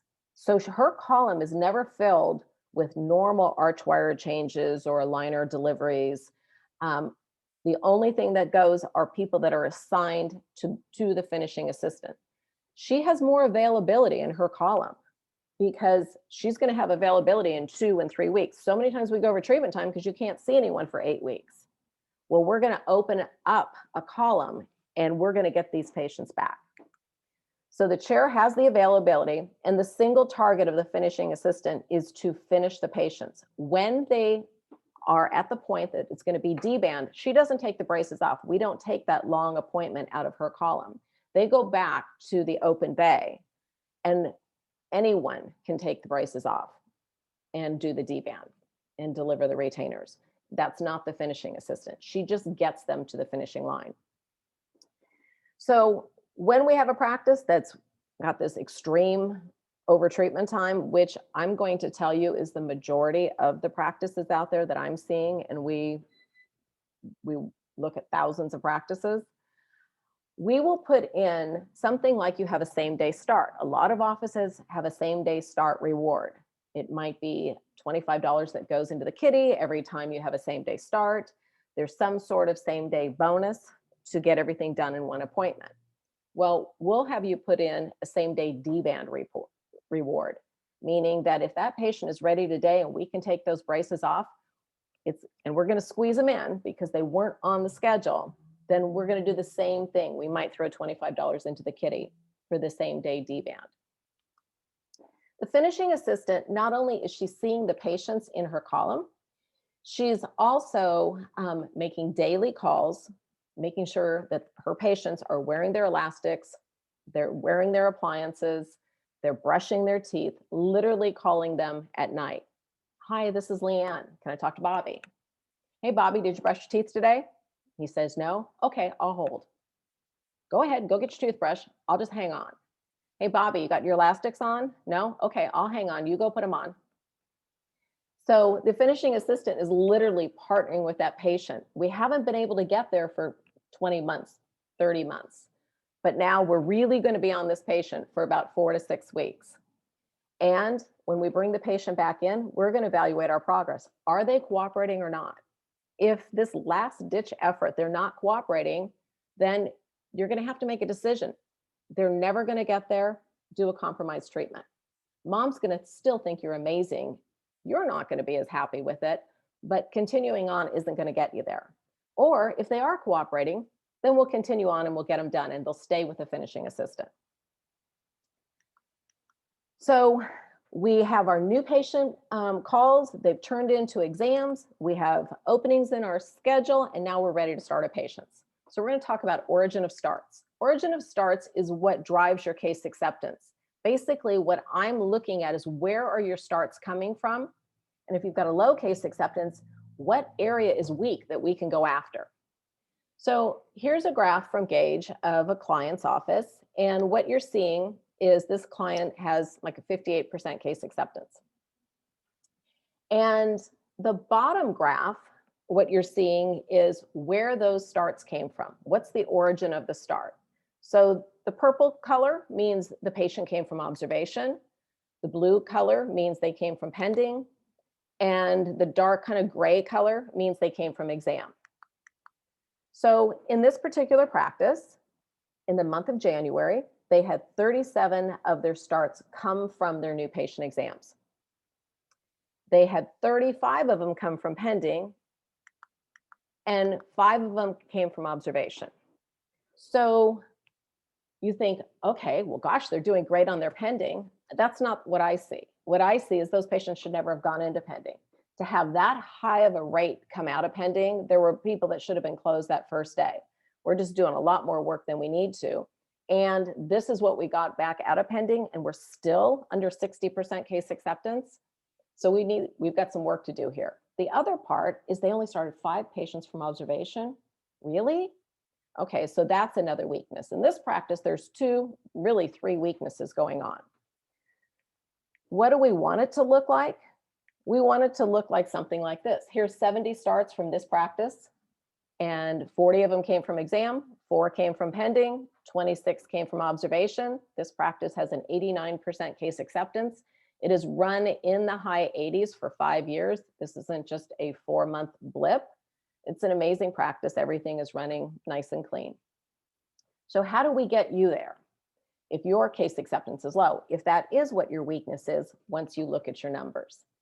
So 1, for your new patient exam, you've got to create defining moments from the time the patient is walking in on that first appointment. So how are your patients being welcomed? When they pull into your parking lot, when they walk into your building, what's the vibe? What do they see? Is it fun? Is it welcoming? So this is Dr. Kelson's office, and he's in Idaho. And he has a monument outside, and it's just 1, not 3 monuments, but 1 monument. And they're always saying, you know, happy birthday to somebody or welcoming someone. Even when I came, my name was in lights. And did I love it? I did. And it made me smile. And I wasn't even a new patient. So does that work for them? It absolutely does. When the patient walks in the door of your practice, what does your team look like? So this is Dr. Koch's practice. And you can see they absolutely look like a team. I recently came from an office where they hadn't gotten new scrubs in 6 years. You could actually see stains under their armpits. There were tears in their uniform. And I'm like, are you kidding me? And it's a wonderful practice. However, that is not what we want the patients to see. And that's not speaking for the quality of work that you're going to do. So you have to look at the team. That is building confidence. So when your patients walk in the door and they see your team, does it say that, yes, this is where I want to be? I trust these people. What's the vibe when you walk in the door of your practice? So when you have your morning meeting, you know, is it fun? And at the end of the morning meeting, does everyone know it's showtime? Does everyone get it? Our job is to be the best part of the patient's day. Is that culture going in your practice? That absolutely impacts your case acceptance. There's nothing that a bad culture can do that a TC can undo. So if you have a poor culture in your practice, your TC is not going to be able to run that 80 and 90% case acceptance. All of these things impact it. People are making decisions right when they walk in the door. When your records tech comes out and takes that patient away from the mom or takes that adult patient back, they're making decisions right there. And your records tech has to be amazing. This is the wingman to the TC. It's the first person that touches the new patient.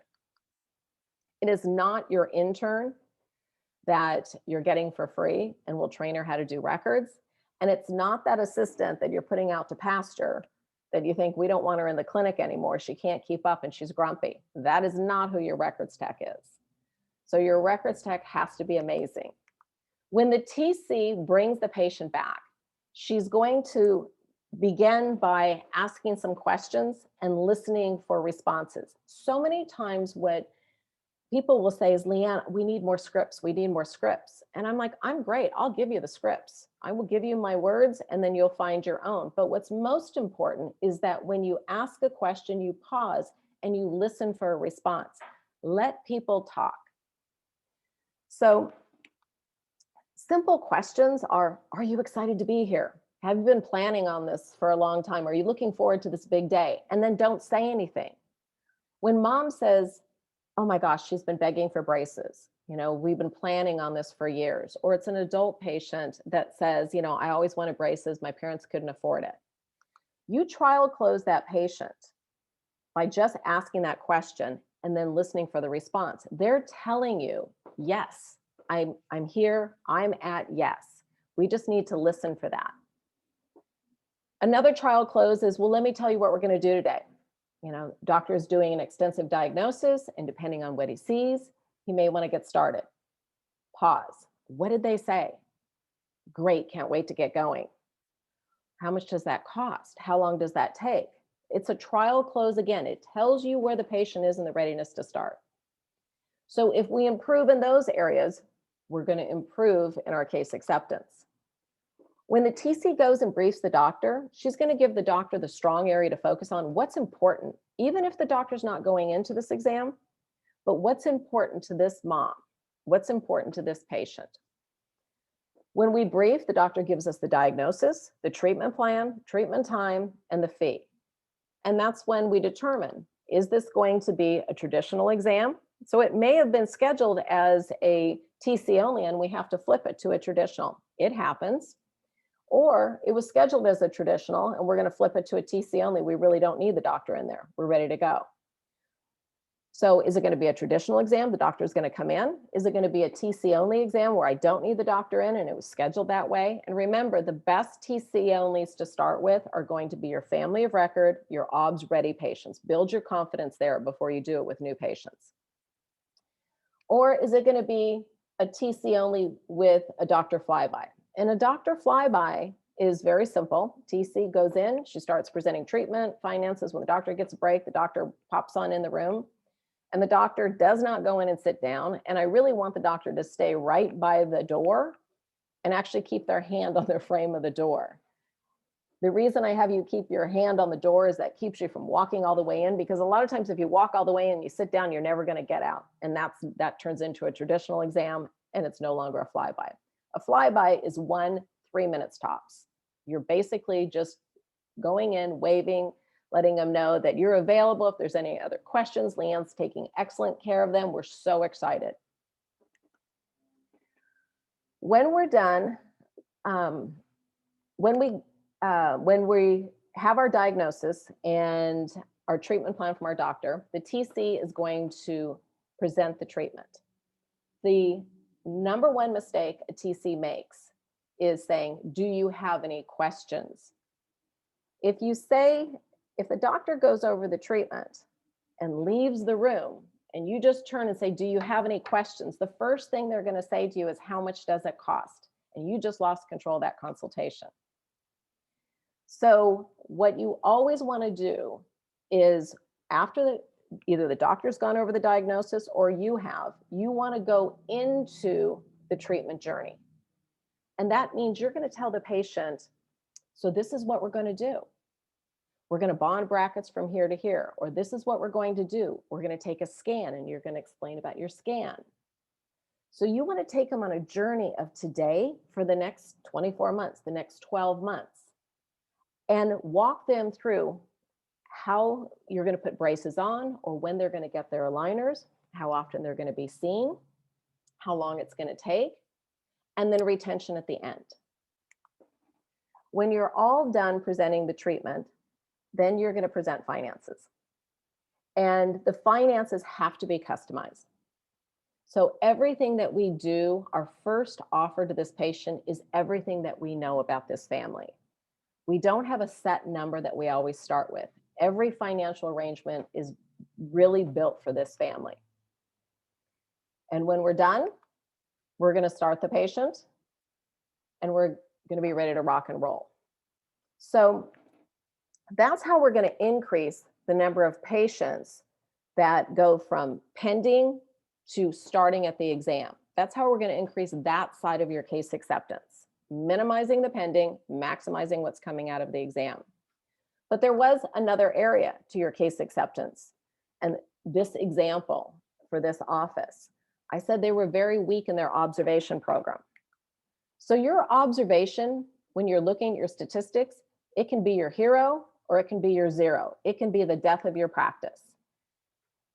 Here's an example of a practice that in February of last year had 337 patients in pre-treatment observation, not between phase 1 and phase 2. These were the kids that were too young to start. And as of February this year, they have 292. They've gone down, and they've gone down more than 10%. It's significant. I'm always wanting you to build your observation.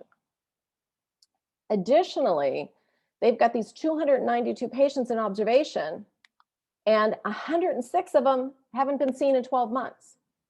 And you can't blame that on COVID.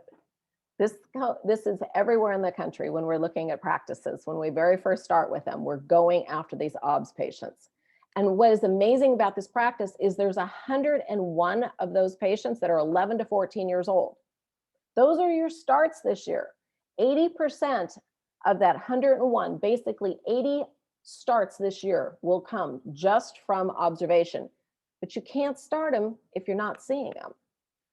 So a portion of those 106 that haven't been seen are in that 101, and you'll never get a chance to start them. So in this practice of 292 patients in OBS, you've got 189 that are 1 to 10 years old.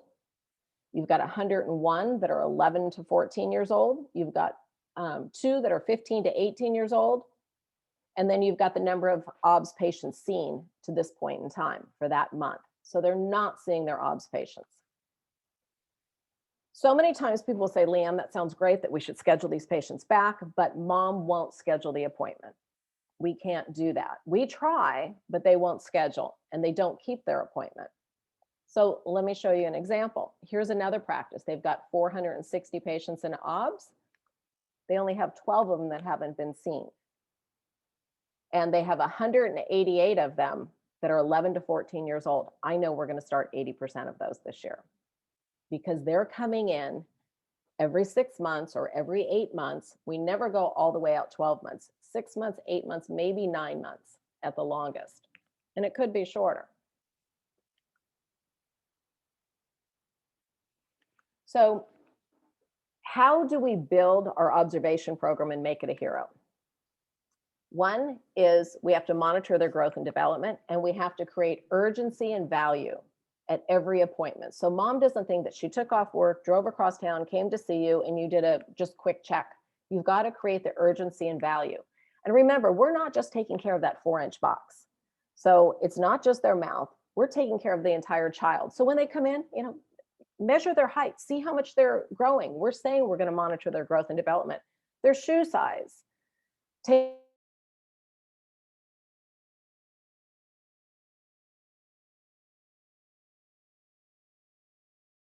Stressing the importance that if they don't lose any teeth, you're just as concerned as if they lose teeth too soon. So retaining the baby teeth is not a good thing either. So many times the mom will call and say, oh, well, she hasn't lost any of her baby teeth.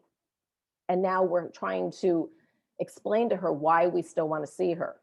So be very proactive, not reactive in your conversations. So making of a hero observation program, you want to be out in the community. You want to be educating the scouts, the daisies, the schools, and having that conversation about why you want to see the children at age 7. And then you want to create a program that is so exciting that they want to be in your practice. So your observation program, your kids club, whatever you want to call it, you want it to be that the children want to come see you and the parents want to come see you because they want to be good parents and they want to do the right thing for their children. But that's all about your communication. So those are my tips for thriving in 2021. And using the data that I just shared is invaluable. I pulled mine from Gaidge and from OrthoFi. I'm not saying that that's the only place. All of your software programs, you can get this information. The difference is it's a little clunkier to get that information. the way that I'm viewing it, it's beautiful. It's in real time. I can look at it. Anything after midnight is the day before. So for me, obviously you can tell I'm a huge fan. The data is your hero. The data is going to allow you to identify strengths and weaknesses in your practice. It's going to allow you to high-five your successes. So many times people are afraid of their data because they think it's all going to be negative. No, it's not. This allows you to tell people how great they're doing. This allows you to dance and have fun. And it also allows you to have action towards those weaknesses that you have, because we all want to do better. And then when you improve, you get to dance again. So use your data to design, create, and live the practice of your dreams. I'm going to leave you with some homework. And it's 3 key pieces of data that I would want you to use to thrive this year. So 1, review the new patient call to exam and look for your opportunities. Are you spending all those hours and thousands of dollars to make that phone ring, but they're actually not getting in? Finish the overtreatment time to open the start appointments. Doctors, you want your practice to grow, and the teams want to grow as well. But if they're maxed out because we're overtreatment time, then add that finishing assistant. Get those patients finished. And then define your origin of starts. So that's looking at where are your starts coming from? Are they coming from the new patient exams? Are they coming from pending? Are they coming from observation? So once you identify that, then you'll know what your target is, how you can do better. I need more from obs. I need more to come from exam. Or you are going to have patients going to pending. I'm not saying that you're not going to have any patients go into pending. Of course you are. Not everyone is ready today, but no today is not no forever. It's just no right now. You just have to work a little bit harder. So with that, I am going to answer a couple of questions. Oh, I am. Okay, I'm going to answer a couple of questions. So the first one we have for you, Leanne, is what is your thoughts on taking scans for all new patients? I understand why offices do that. I prefer you don't do the scan until the TC has presented treatment and finances, and you're using that as that they're committing to getting started with treatment. Or you're using it as a little bit of a hook, as I can save you a trip and I can go ahead and get you started with your scan. So that's my first choice. A lot of offices do take scans on every patient when they walk in the door, and then they use the hook as I can go ahead and save you a trip and we can go ahead and press the button and get you started today. I prefer choice 1 though. Okay. Number 2 is a tough one. What is your recommended practice for virtual consults? What's my recommended practice for virtual consults? Type of practice, or how do I do virtual consults? Good definition. Jason may need to call us to get some additional information. He give. Yeah, so the virtual consultation is just like a new patient exam consultation. So you have to be amazing. You're still going to do a meet and greet. You're going to present treatment. You're going to present finances. You're going to trial close. So yes, we do everything during the virtual consult. In the virtual consult, you have to have the right lighting. You shouldn't look like you're in a closet doing this virtual consult. It's as if that patient is sitting in your office. Do I finish the paperwork? And the answer is yes. Will I take their down payment right then? Yes. And are virtual consults successful? Yes. We have very high case acceptance. However, I don't push virtual consults because that patient still has to come into the office. So if the patient is willing to come in and my schedule allows that I can get them in a timely manner, I'm going to choose a traditional in-person exam over a virtual. Thank you so much, Leanne. I know that we can still field more questions through the Q&A, so please send those in because we'll continue to answer questions as we go. I just want to thank you, Leanne, again. Every single time I learn from you, and we're so grateful for the way that you lay out such a concise plan, giving everybody the actions they need to really thrive and be successful. We're so grateful for you. Thank you. For all that are here today, I want to give you all an opportunity to stretch your legs, maybe run and grab a drink. So we are going to take a quick 5-minute break. It is currently 16 after the hour, so if you will come back at about 21 after, we will get started. And up next is the fabulous Sue Hayden. All right, hopefully everybody's getting settled back in. We still have about a minute or so, and I am going to introduce Sue. So please feel free to use the Q&A, chat in, so we can make sure that we're answering questions along the way. And without further ado, it is my great pleasure to introduce Sue Hayden. She is the Director of Consulting for Impact 360 Engage. She has been in the orthodontic consulting and coaching business for over 24 years, delivering comprehensive, sustainable operational and management systems that give her clients more freedom and the pathway to improving performance, efficiency, and accountability. She helps practices focus on goals, and her passions are helping clients bring order to chaos. I know she helps that with our team as well, and we're very grateful for her. She uses diligent fact-finding, planning, implementation, and follow-through tactics, and helps really give practices the tools they need to sustain it in the long run. Welcome, Sue. We're so excited to hear from you today. Well, thank you, Suzanne. I'm delighted to be here. I am so excited about the integration between Gaidge and OrthoFi and the information that will now provide their users. And a click of the button, you will have over 80 metrics to take a look at.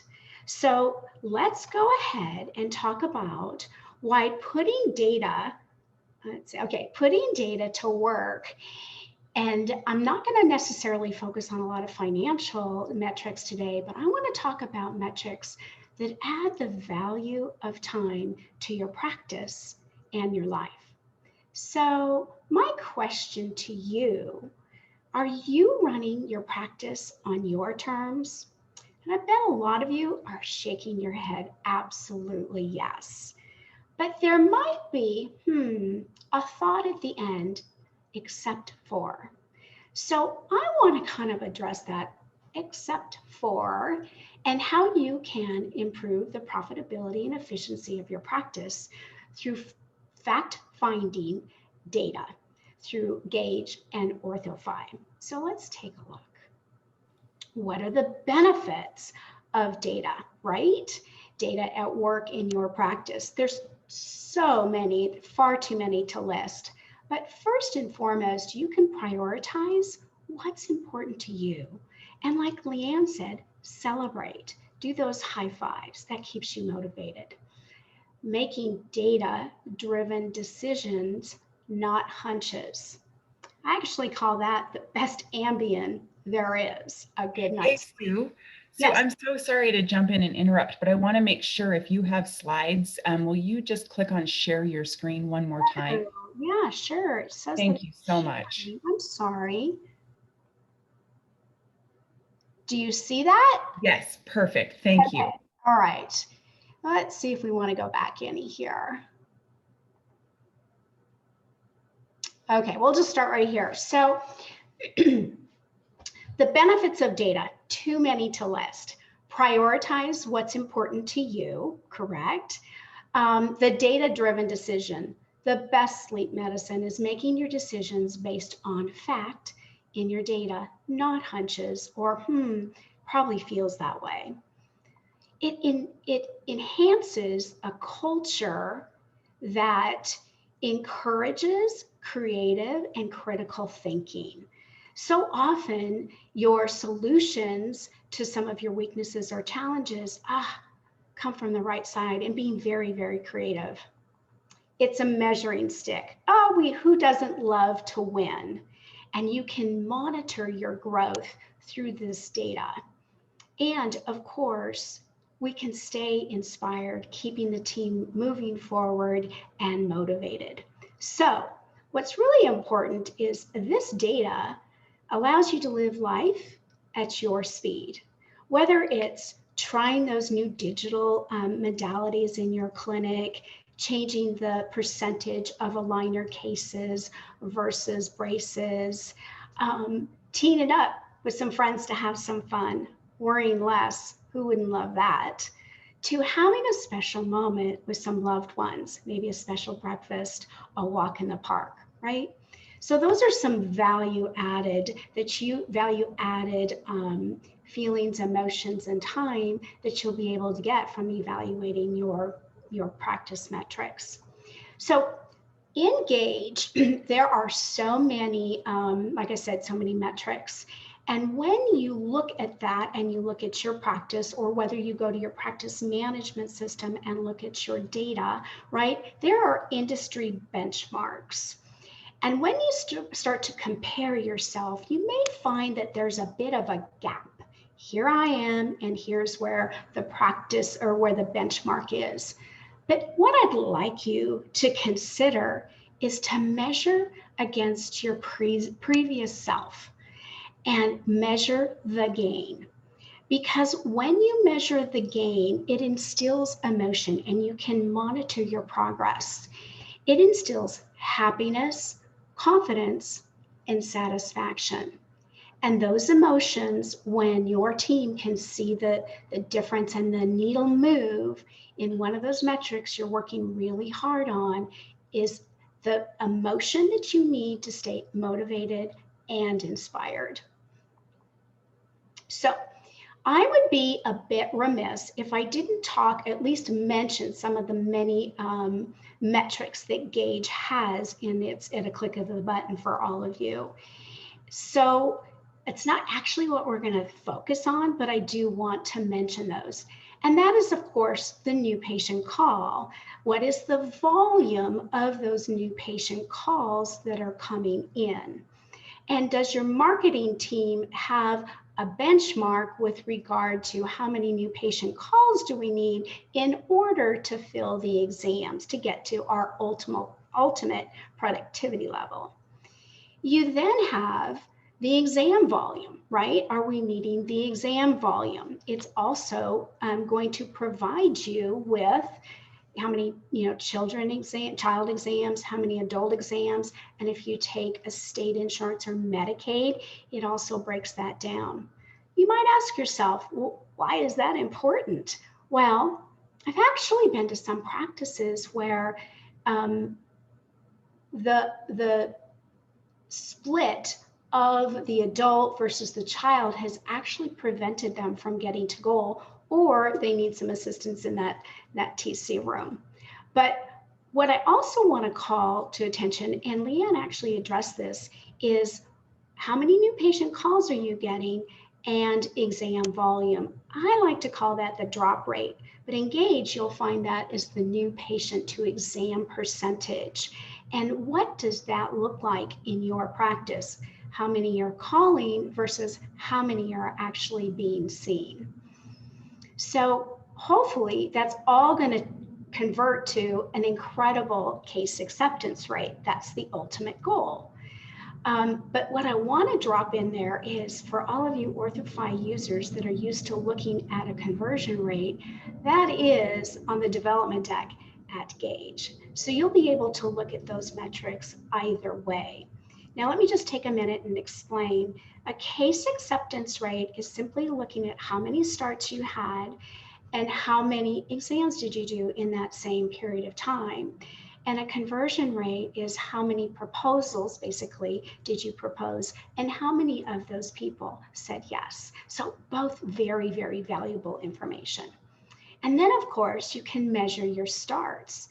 So let's say you have a goal of increasing your aligner percentage in your practice. You'll want to measure the number of starts and what type of starts you're having.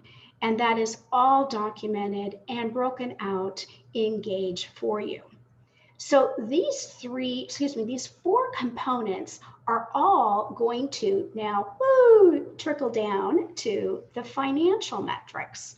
So I am certain that you're all measuring your production. What's the new dollars on your books, your contracts, and your one-time fees, right? So we need to put new dollars on the books, but then we need to collect those dollars. And that would be the money received in a period of time that's actually deposited to the bank. Well, but we've got a little hole in there possibly about adjustments, whether they're production or collection adjustments. Those are, that's also an important metric to monitor, if not daily, at least weekly or monthly. We then look at, if you aren't collecting the dollars, then we're going to look at the delinquencies associated with that, both patient and insurance, and keeping that at a low rate. But last but not least is the average case fee, right? So when you are looking at these financial metrics, right, you're ultimately looking at profitability. And there's lots of ways that you can, or there's two ways actually to affect your profitability. That's increasing your revenue. Okay, so we could do more new patient calls through your marketing, right? Which will then equate to more exams, improve your case acceptance rate, but it's not always about more, right? It's about efficiencies in your practice and seizing the time that you have, but also using that average case fee, bumping that up a little bit if you haven't reevaluated that recently, will also help your profitability. But the other way that you can affect your profitability is honestly decreasing your expenses. That's the other side of that coin. So you're watching all the metrics on the orthodontic side, but you also need to watch the outside, the expenditures. And I just need to take a minute here because I think this is so valuable. And it's a new feature in Gaidge, and it's called overhead. And you can see from that slide there that overhead is a click of the button away. So now you have a 360 view of your entire practice. So overhead integrates with many of your accounting software packages, and it will update that information so you don't have to go to every day or week over to your accounting software to actually drill down, run the reports, etc. It will simply be there for you. So my question to some of you is, when's the last time you looked at your P&L, right? So I've been in many practices where it hasn't been looked at for months, honestly. So now it's a click of a button. One of my favorite quotes is, we need to be reminded far more than instructed. So my intent for today is simply to nudge you to look at a few new metrics that I call our little gemstones hidden in all those 80 metrics that ultimately are going to affect the profitability of your practice. But what I really want to focus on is the value of time, the value of your time, and what metrics matter to that. I am certain that we've all said, oh, what happened to this day? Wish I had 3 more hours in this day. Can I have a rerun? I need 8 more hours. I haven't gone through that to-do list today, right? So from my vantage point, and when I'm in practices, I see everybody so busy and the stress level is high. And I want to share with you how, when we look at time in your practice, the minutes that you spend delivering care, how we can shift that to be more efficient and profitable. So from where I stand, time is the most valuable commodity that there is. So unlike tangible commodities, your gold, your gas, your grain, right, that we can, if we lose it, we can acquire it at a later date. Time doesn't work that way. So how do we address that? Let's look at let's look at improving efficiencies. And I'm certain you all do this, right? My hunch is that you're constantly reevaluating treatment plans. You're constantly delivering protocols or reevaluating protocols and the workflows associated with those in a practice. We're also looking at it improving your automation, right? That digital flow that Chris spoke about earlier, and keeping that moving forward and automating some things. So another way is to reduce wasted time, right? And I think that stop wasting time is one of the efficiencies that you can put into place tomorrow by looking at some different metrics. I want to share a little study that I saw from the National Academy of Science, and they actually said that working adults who spent money on time-related or purchases on time-related savings were actually happier than buying material items. So I ask you, we have, you may have somebody helping with some household or some heavy lifting out in the yard, right? Or who hasn't used Uber Eats, right, in the last year, 24 months to help save time? It's 20 minutes down to the restaurant, wasted time there. They don't have the order ready, 20 minutes back. Certainly an hour has passed where you could have spent that reading a book, playing with your children, going for a walk, doing whatever really feeds your soul. So I'm going to ask you, why not Gaidge? Why not have the information delivered to you every night? That's a click of the button. So let's dig in and see some of those pearls that are hidden inside. We're going to talk about the no-show rate. No-show rate. It's not here, it's not there, right? We just don't really pay a whole lot of attention to that.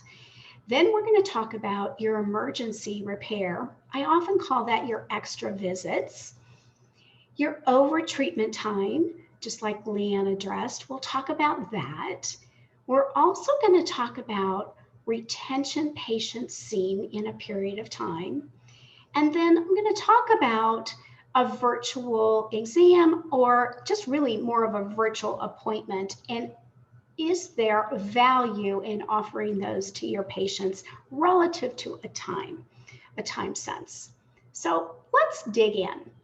Your no-show percentage, if it's out of alignment, right? And we want that to be at 5% or less. It causes such additional operating expenses. And let's review those, what they might be, right? So now we've got an administrative team that's got to phone, text, email, follow up on those no-show patients to get them rescheduled. It actually increases your call volume, because now when I no-showed, if I haven't heard from you or I missed your call, I've got to call back into your office. Empty chairs, empty productivity time in the clinic, right? And then not to mention the stress of getting those patients rescheduled, most likely already into a busy schedule. But what's really sensitive here is also the goodwill of your practice and getting those patients in, their perception, they want to get in, of course, sooner than later. So you can see that there are a lot of administrative burdens by having a no-show percentage that's high. So I've taken some metrics, thank you, Gaidge, or some graphs right out of Gaidge, and I want to share these with you. So this happens to be a one doctor, one location practice. Our goal again is 5% or less. And if you don't have Gaidge, the calculation to do this is take your total no-shows and divide it by your total appointments scheduled. Okay, now, oh gosh, goal is 5, we're only at 9.12. What I want to do is peel back the layers and bring it down to patient count and how this really impacts your day. So let's look at this. So at 9% no-show, that's 97 patients in a month. That's probably more than some of you see in a day, right? But if we could bring it down to 6%, not even goal, small incremental changes, we could save 33 appointments in the sense that they would be productivity, that chair would be put to a productive use, not gone to waste and having to reschedule. So I have a little time capsule here, and let's look at this. So if we went from 9 to 6%, we would actually utilize those 33 appointments. Now let's pretend, and we know this isn't true, but that they're all 20 minutes, a very conservative calculation here. That equates to 660 minutes or 11 hours. If you don't bring that no-show value down, you've actually, I'm not going to say wasted, but it's non-productivity time, 11 hours in your practice. Now, scheduling coordinators out there, who wouldn't scream from the rooftops for even half that amount of time? I'd even take a quarter amount of that time to actually not have to rebook those and use additional chair time. So what do you do about it? Now, these are only nudges. I'm certain you have this all in place, but an effective confirmation system, right, where you're emailing and texting. If you're above the industry standard, you want to bring it down. First and foremost, I'd recommend that you check the timing on that to make sure that you might want to play with when you want to notify your patients. But here's a kicker that I see a lot of times, and that's that we forget to monitor that dashboard. Sue has an appointment, and I didn't confirm. Meant to, but didn't. Who on your team is reaching out with a personal call saying, hey, Sue, we're excited to see you. We'll see you at 2:30 today, right? That nudge, and you're also sending a very silent message that this is an important appointment. We value your time, so we'd love to get you in. Many of you follow up within 10 minutes of the appointment time if I haven't showed up. Again, a value of time. Here's another metric that I'd love for you to go back and pull apart for the practices that have multiple locations, especially like a rural location. Take a look at those metrics separately. It's all broken out for you. Either you can look at your practice if you have multiple locations as like a corporate, like all together, or you can drill down and actually look at that information by location. Because sometimes you might find that one location is struggling as compared to the other.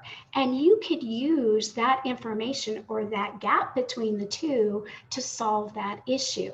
So if you have a problem or a difference between the two, you may have to manage that satellite or that really rural location confirmations slightly different. Just a little something to be aware of.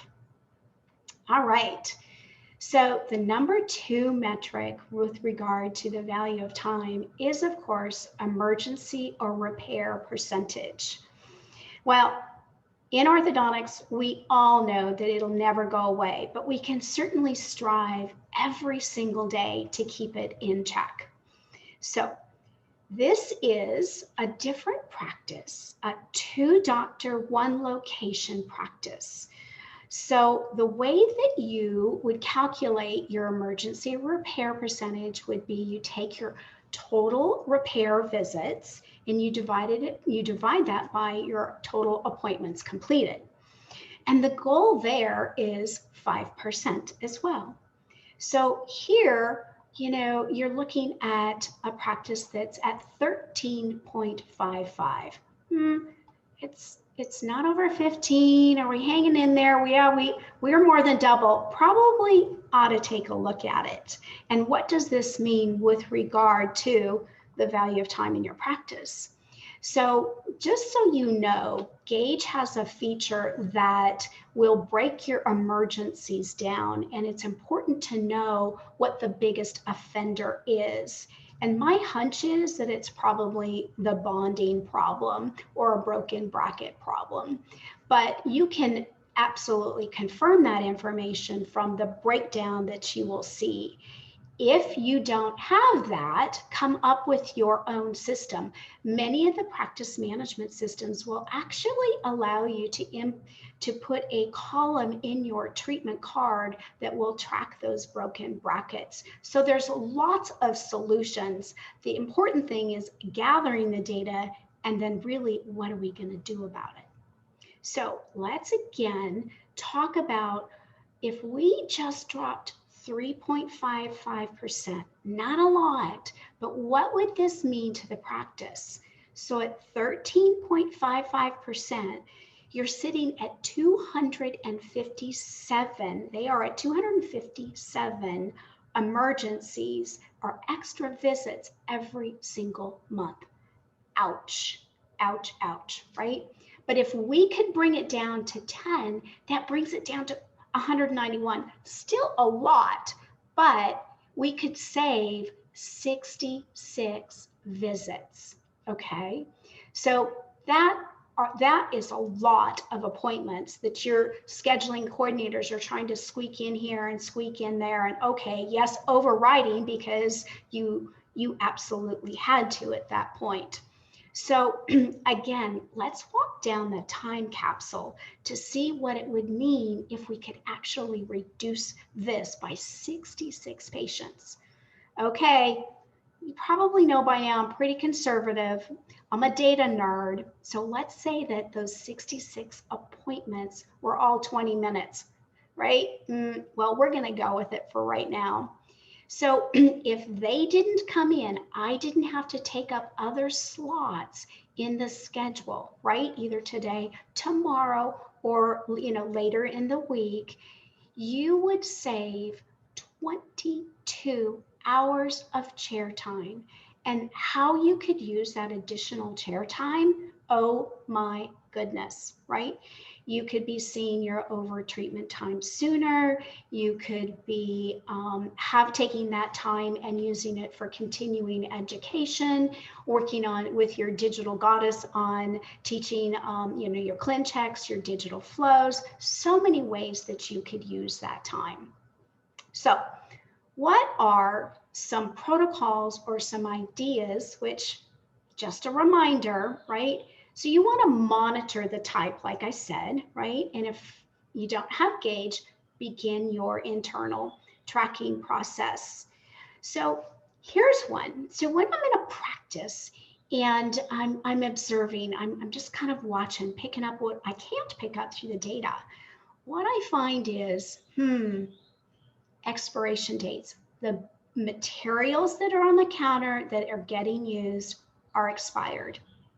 And I don't find that once in a while. I actually find it more times, more than I'd ever hoped to.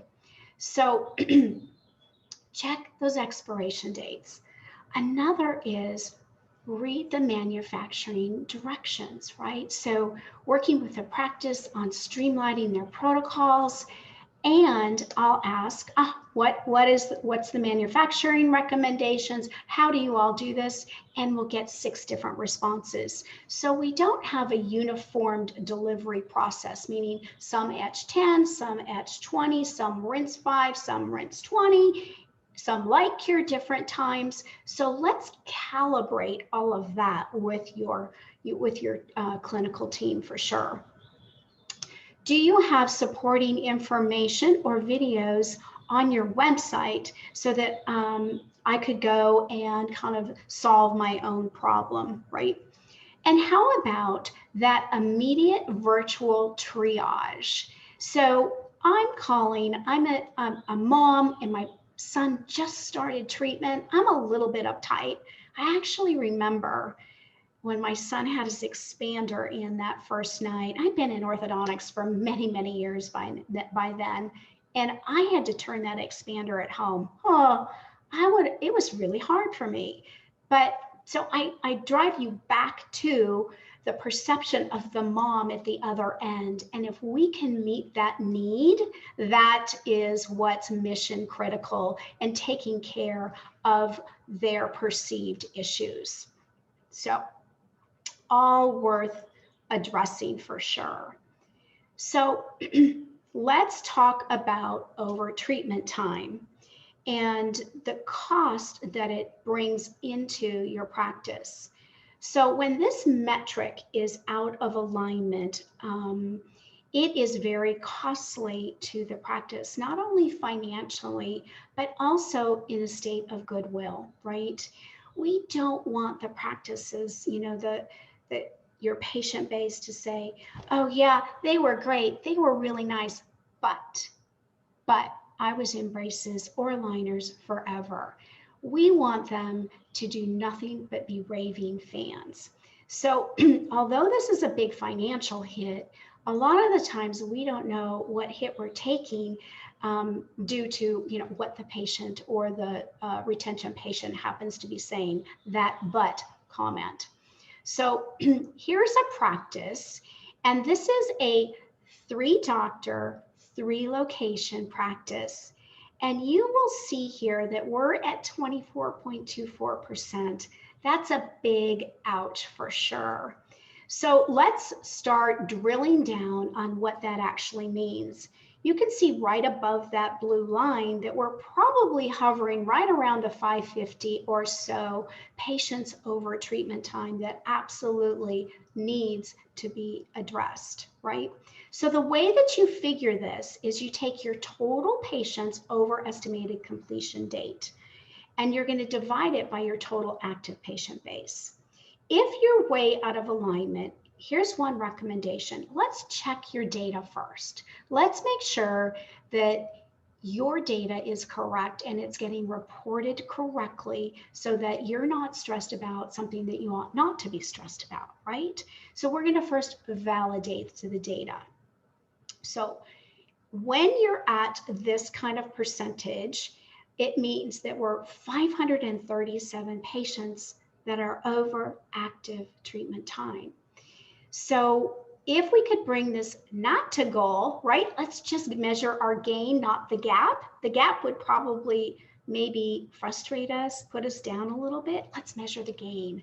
So if we could just decrease this by 4.24%, we could have 94 more patients that have been debanded, right? And like Leanne said, how do you get the growth? Where do you make the room for the growth?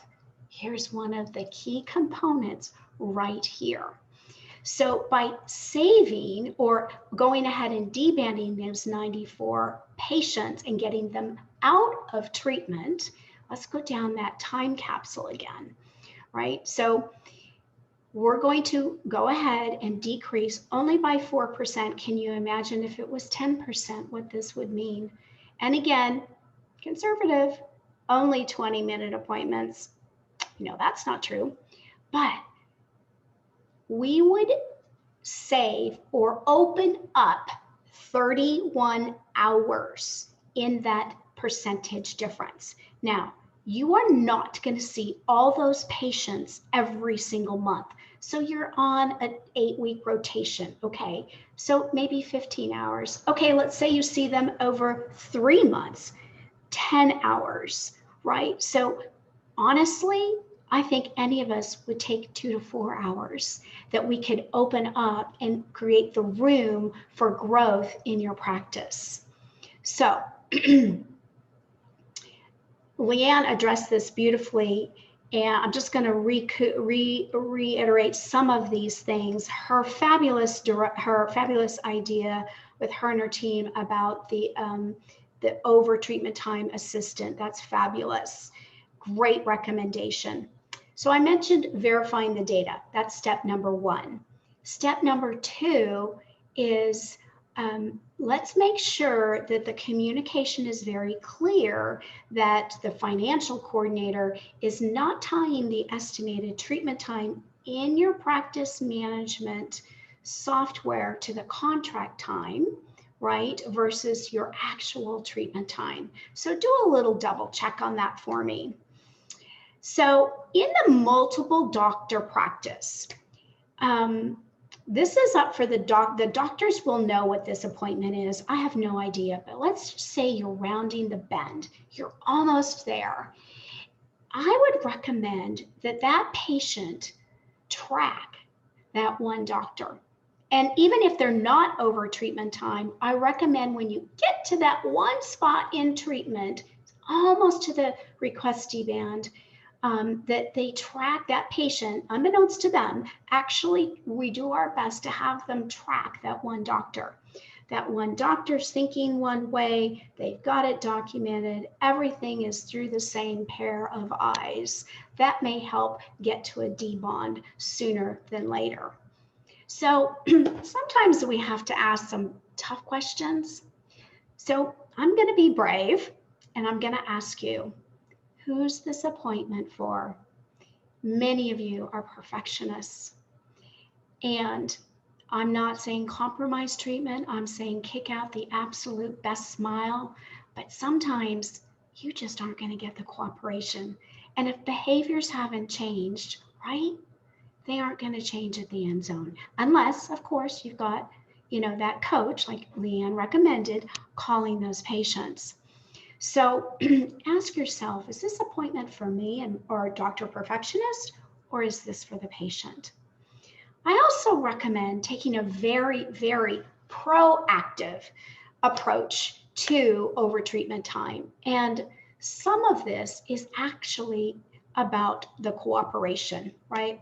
So we recommend a definite defined rollout when you're prescribing your elastics.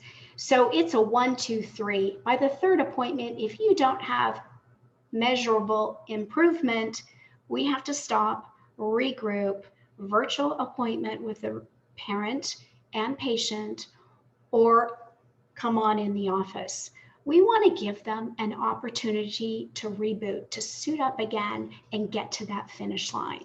Let's see if we can turn them around so that we can absolutely get to the best finished point that you can. But we don't want to wait until they're verging towards the end of treatment. If you don't have measurable improvement, number 2, we need to be contacting that second appointment. If we don't have measurable improvement by number 3, bada boom, we've got to implement our protocol and get that going. So those are just a few. One last, of course, you're all networking and getting your CEs, but what's really important too is from the parent perspective is communicate, communicate, communicate. So many issues can be resolved just by open, very clear communication with the patient and, of course, the responsible party, the parent. So just a few nudges for you, because I'm certain that most of you are doing these things already. All right. One of the last metrics that is associated with the value of time is the retention visit percentage. Now, with the COVID shutdown, right, and you're all deciding how you want to come back, open your doors, who do you want to prioritize, right? So you certainly prioritized your exams, your productivity, your starts, and your active patients. So honestly, retentions probably went to the side. So some of this, I have seen a lot of retention protocols change post-COVID that they've actually decreased the number of retention visits post-debond. So let's just kind of take a look at this as it relates to your patients and the value of time. So here our goal is 7% or less, and just take, whether in Gaidge or out of your practice management, you can get your count, the total retention visits seen divided by the total appointments completed, and that's going to get you your percentage. So in this practice, I'm going to say they're kind of hovering right around 80 retention patients, give or take, in any given month. This is a 1 doctor, 1 location practice. And this is the easiest metric, boom, to turn around on a dime. Now, it'll take you a few little months for you to see it, but you can change your protocol tomorrow. Monday morning, it can change. And let's talk about what that might mean. In this practice, we're at 11.42. Okay, well, it's not double, right? But that's still 80 patients. if I could just bring it down again, 4%, just 4%, because I push you on this one, you need to hit industry standards for the retention visits for sure. There's no excuse why not. You could save 34 retention visits in a month. Love to allocate that time back to those over treatments, right? So if we could save 34 appointments for your retention, now just note that I have decreased the appointment time to 10 minutes, so even more conservative. So you would save 340 minutes or 5 hours in a month that you could allocate your time to different things. What's important to you? What's important to your team? What do you want to work on to be that much better? So with regard to retention visits, it's, again, you can change this on a dime, whether it be evaluating your current protocol, right? Am I one and done, two and done? You'll come up with your own comfort zone regarding that. Having a very set, clear procedure list that backs up your protocol. 1 and done, 2 and done. Automatic status change, done, right? I have a client that's actually moved some of those retainer checks to virtual, and they're built into the schedule via a text, just checking in. They send photos over, ask any questions, and that's how this particular practice went about looking at that metric and changing that. So you can also look at some of those digital workflows. So do you have 3D models that you're giving to them when they are debanded, right? So they don't have to come in for another scan or impression. Do you have retainers for life programs? So I just take my retainers out, my second pair, put them in, and off you go, if that happens to be your program. And then, of course, supporting information on your website. So let's take a look at what this actually means to all of you. And I am sure your metrics aren't like this. And I've taken a sampling of 4 different fabulous practices.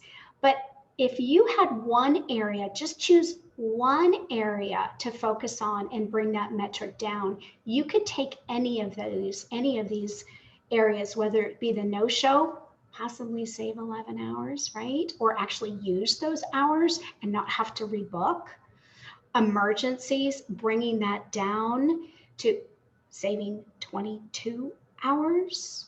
Or your over treatment time, continue to drive that down, whether it be in an 8-week rotation or it falls over into 3 months. You can save a minimum of 10 hours, right? By opening up that chair time, leaving time for growth, and then changing your retention protocol. You'll all need to do what's comfortable for you and your practice, but these are 4 metrics that sometimes fly underneath the radar that don't actually, you don't really focus on. We're so driven to look at that whole new patient process and also the productivity and the money. Now, those are mission critical, like I said, but these metrics actually add to the quality of the day, decrease stress, and let you live life at the speed that you want to live at. That's why I just love these kinds of metrics and the value that they bring to you and your entire team. So I do want to talk about just a virtual appointment at some point. So Chris did a phenomenal job at talking about, increasing that. And I have definitely seen, no joke, boom, a total drop off on all virtual appointments since you've been opened up, and you're kind of back to normal, maybe not 100%, but maybe about 80% back to normal. But those virtual visits, boom, totally gone. I'm going to encourage you to reevaluate that. Get that plan back in action, because You need to know your audience. You want to know your audience, and your generation X, Y, and Z love to operate that way. Look at the success of SDC, right? Smile Direct Club. So look at what they've been able to do. And honestly, some of it is just out of pure convenience. Let me tell you a little story. My brother had orthodontic treatment years ago, and we're sitting at the Thanksgiving dinner. I'm so happy. I finally have my brothers. We're all here at the house, and we're having dinner. And my brother is sitting next to me, one of them, and he says, "Oh, I just finished my aligner treatment." And I looked at him and I said, "Whoa, where did you go? Who did you see? You didn't call your sister, right?" He goes, "Oh, I just did Smile Direct." Are you kidding me? I said, "You are an orthodontic educated patient and you went to Smile Direct? Why?" He says, "Sue, I was busy. They could just take care of it for me. I had to do traveling." Anyway, they hit these X, Y's, and Z's, and you need to meet your patients, or the potential patients where they are. So I'm just going to ask you to revisit that as well. They're out there for sure. It also gives you a chance to, screen the emergencies, screen the viability of the exam. Are they just kind of kicking tires, whatever? But of course, if you want to get them in and go that way, that's great. But I'd have this in your back pocket for sure. So when it comes to time, right, and putting your data to work, the impact of your daily efficiencies will absolutely impact your time. And you can get those metrics right from Gaidge and OrthoFi. So it also creates the opportunity, like I said, to live life at your speed, to work the practice the way you want to work it. So I have no doubt, not a single doubt in the world, that if you take some of Chris's recommendations, Leanne's recommendations, and take one or two from here, take one, do your homework.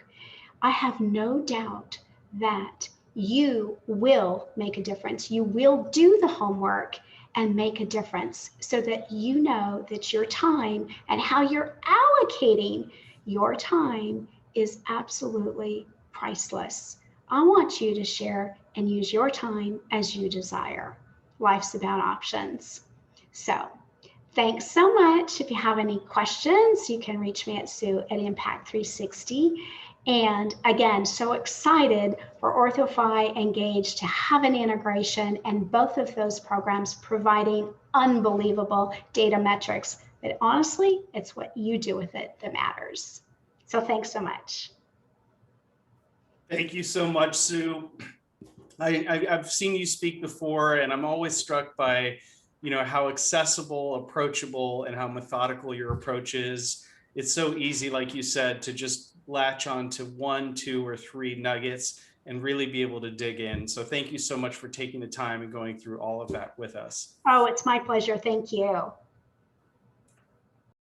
Fantastic. So we're getting to the last part of our program. This is the part where Suzanne and I tag team. We both have some really great information in different areas, and amazingly, it all kind of came together and was amazingly complementary.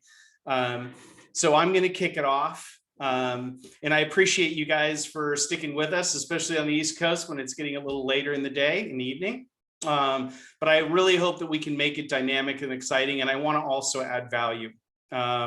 And again, I'm just tickled by the quality of the information, the amount of different data, how confirmatory it is. I didn't hear a single thing today that I said, "Wow, our data seems to show something different." It's all confirmatory, and so it's bittersweet a little bit, because as good as today's webinar is, originally for many of you, you may know that we had tried to schedule a live day and a half course in Las Vegas, and we look to bring SpotOn live at some point later in the year, where we're going to be able to get that much deeper into all this stuff.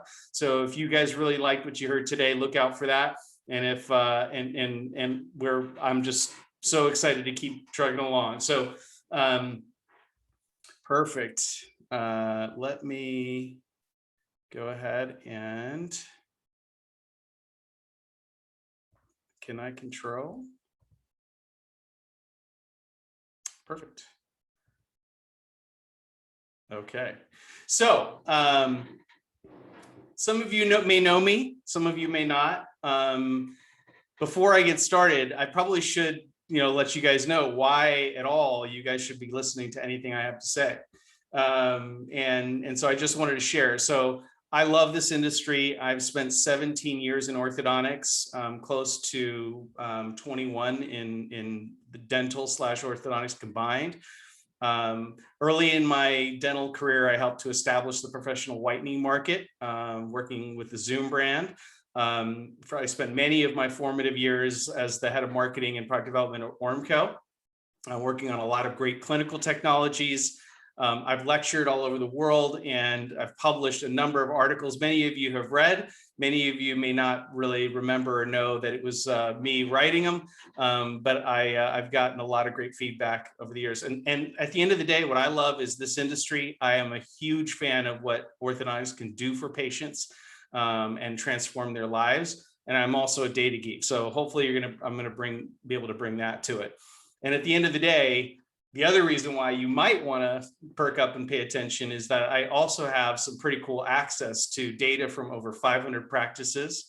I have point of sale outcomes from over 650,000 starts that I'm able to share, and over $2.5 billion of production processed. So we're going to get into some of that. I always say you don't want to boil the ocean with data. What I loved about Sue's presentation is that she really made it very approachable, because you're able to pick one or two things and set some very approachable goals, and just picking off one or two things at a time can make a giant difference. I also wanted to compliment Chris on some of the amazing market trend data, which again is totally confirmatory. And he gave us so many things to think about. And Leanne gave us so many different things that we could latch onto and attack. So my goal today is to take one trend that just came up this last week or two that Chris also hit on. And I'm hopefully going to be able to shed some light with some real data and also bring it to an action point around what you can do. And anything that I say, obviously, I'm going to share some tools and some things that you should think about. Obviously, many of the tools are things that we can do with OrthoFi, but you don't necessarily have to use OrthoFi to do them. But I do highly recommend that you be thoughtful about this if this is something that you feel compels you to act. So,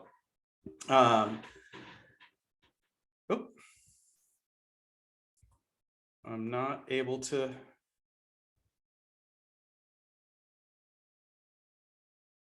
Okay, it might be lagging. Are you controlling that, Suzanne? I think I did that one for you. It looks like you have control, but if you want, I can just advance on your behalf. Okay, that would be great too. All right. So Chris mentioned this, right? So birth rate fell again by another 4% in 2020. And I absolutely agree. I think everyone expected that it was going to go the other way in late 2020 and early 21. But in fact, it went down. And I just want everyone to stop and think for a second, because do you know how enviable this position is? Do you know how many industries would love to get a 10-year time capsule snapshot into their future about the size of their addressable market? It's pretty remarkable that we as an industry can have a metric like this that tells us how many eligible customers we're going to have in 10 years. 10 years sounds like a long time, but as Chris mentioned, it's been going down. This birth rate has been going down for a while, and as you can see from that chart. So I want to just share with you, that is a huge leading indicator. So data can come in a lot of forms. You can have it in your software, you can have Gaidge, you can have OrthoFi, you can have a lot of things, but you also can have your ear to the ground because a lot of data is all around you. And so at the end of the day, what does that all mean? Is that the addressable child market is shrinking. And if we all want to continue to grow as an industry, because if the total addressable market becomes flat, then the only way that a practice can grow is by taking market share from another practice. And obviously that's going to create competition. It's going to eventually create price competition, and we're going to all meet each other at the bottom. So at the end of the day, how are we going to grow the entire industry? There's two main things. And again, Chris stole my thunder, right? So the first way is that we can start to expand our view of what the target market is and really start to think more deeply about how we're going to treat and convert and adapt our business to bring more adults into the practice. And I've got a lot of cool data on that. And then the other thing that Chris also stole my thunder on is, again, thinking more expansively around levels of service. So a lot of this big consumer competition that's coming our way is simply taking a vacuum that, sorry, everyone on the line, but that you allowed to be taken. So the demand for limited treatment was always out there. And because orthodontists felt they didn't need to really offer that, and as Chris said, those aren't the types of patients that I want and all of this stuff, that essentially this market hole and opportunity, became larger and larger, and others are taking of it. But that doesn't mean that we have to concede and let it be taken. I want everyone to think more expansively around levels of service, because there's lots of growth opportunity in thinking about limited treatment plans, but also some premium extras that allow us to increase production per start. So all of those things can increase the total market size and total production value of the market. So next slide. And so this is another one that came out this week, right? So I gave you some news. It didn't sound like very good news, right? Everyone on the call is probably like, oh, I guess our practices are going to shrink in 10 years. Well, not necessarily. And the good news is that this other latent market that has really been a secondary target for us is actually quite activated right now. They're very interested in treatment. And obviously, there's a lot of factors to this. And this Wall Street Journal article that came out last week does a pretty good job of enlightening on some of those. But even just little things like working remote. Look at us all right now. Stare into the camera and realize that you're being evaluated as a person at some level within this little box. And so obviously your appearance is now boiled down to your face and your smile more than it's ever been. And so a lot of people are becoming more self-conscious. The other thing about working remotely is that people have a chance to do a lot of self-improvement away from the world before they return back into it. And the other connection to that is this workforce transition. There's a lot of people that are moving around the country, that are moving to more rural areas and taking advantage of this remote to be able to live in places that they want to live. And eventually that's going to turn into a workforce transition where they decide to work locally. And so there's a lot of people that are looking for new jobs. Whenever you're looking for a new job, the first thing that consumers think about is how presentable am I, how viable a candidate, and it goes to their appearance as well. So huge potential there. And then obviously everyone is flush with cash. They haven't been spending, they haven't been traveling, they haven't been buying a lot of extravagant purchases, and they've gotten a lot of stimulus checks. So there's lots of cash to be going around. Eventually this is going to flatten out, but let's take this opportunity, as Chris said, to reinvent ourselves so that we're prepared. So next slide.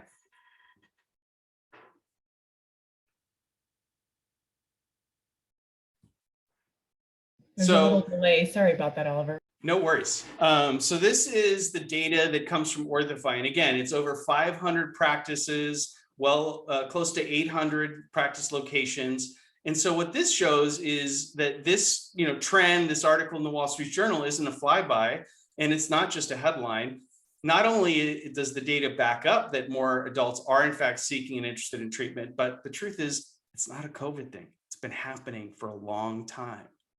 We've seen a steady increase in the mix of cases coming from adults starting in 2015 at just over 20% to what just recently clocked in at 34%. Just let that wash over you for a second and think about, is that what you perceive your practice to look like today? For some of you, you are well aware of it. For some of you, it may have snuck by you and you may be increasingly becoming more aware of it. And then for some of you, your practice may not look like this. And the question that I have for you is, if in fact there are more adults seeking treatment, are they in fact not seeking treatment with you? So going to the next slide. So knowing that the mix of adults is growing, has all the market trends and forces to continue to grow, let's look at the actual performance. So here's what's really fascinating. So at the top of this table, what I've got is essentially showing that the mix of adults has gone from 23 to 34%. And so if you look at the world sort of pre and during COVID as an indicator, you can see that the treatment recommended conversion, which the way Sue talked about it is conversion rate. It's not case acceptance. It's a little different. It's a percentage of those who have been recommended treatment that actually started. But you see that the adolescent recommended conversion rate is actually 76%, which is really great. And then you'll see consistently that the adult conversion rate is about 15 points lower. Now, the overall conversion is pretty healthy at 70%. It's actually above the traditional industry average, which typically hovers around 65, 66%. So a lot of practices that don't think about their conversion rate segmented by age aren't looking at this. And so when you think about like improvement potential, are you really likely to improve a 76 to 80% conversion rate with adults or with adolescents all that much? Or is that in fact diminishing returns? Where in fact, should you in fact focus on a target market that you're not maybe converting all that well? And can you move the needle better, faster, and with more points with that? Well, I'm happy to report, I think everyone's going to be happy to hear that from June of 2020 to today, we've seen a significant increase in conversion rate in both segments. So you see that the 76 adolescents are now converting at closer to 80% in that period. And adults have in fact gained 5 points as well. So they're converting at 64%. So here's the like brain exploder, is that because the mix of adults is growing as quickly as it is, and the fact that adults convert at 15% lower than adolescents, it has actually blunted the total conversion rate. So the total conversion rate actually went down slightly, even though both population segments converted better than in prior segments. So again, if you're preparing your practice to continue to grow, not just in overall volume, but conversion rate, how are you going to affect that conversion rate? I'm going to submit to you, it's going to be pretty hard for you to get from 80 to 85 to 90. At a certain point, there's diminishing return. But can you in fact get better? 64% up to 70 and up. And I don't have the time capsule. I wish I did to calculate that dollar wise. I love that, Sue. But this is where all the potential is. And at the end of the day, I also show the same day contract percentage. On average, OrthoFi has always kind of led the way on this. We've educated on this. We have a lot of tools that help you deliver same-day contracts. We're certainly running well above the national average, which has historically been around 20%. I know that's been climbing up a little bit. So our overall is around 43.6%. But I want to clue you in that adults, even though their overall conversion rate is lower than adolescents, their same-day contract rate is actually higher. And so that's the way that they want to be dealt with. The way that you're going to get them is you're either going to get them today, or you probably won't get them right away, right after. You're going to have to stay with them for a while. And we'll talk about really why that is. Because at the end of the day, adults are a different target market. They have a different urgency. They don't have a time box time in their lives when they have to get treated because they don't want to go to prom with braces on. They're into their main life, and they've been likely putting it off for 10, 12, 15 years. So another year is not going to kill them. So it's a whim. You have to get them today. And if you don't get them today, you have to follow them. So I'm going to give you some of the real keys here in terms of how you need to think about unlocking adult conversion and some of the tools that we offer or that you can get elsewhere, right? So the first thing is, sorry, if you can go back, Suzanne, in terms of scheduling patients as soon as possible. So we have hard data that shows not just that adult conversion erodes after the exam, but also that if you don't schedule an adult very quickly after they call, every day that goes by between the time that they call and the time that you schedule them, that span of time, the longer it is, the less likely they are to come in. Because again, it's a whim. And so really it should be within the first 72 hours. But what I can tell you is as soon as you get to day 11, you've already lost 20% likelihood that they're going to in fact come in and become a patient.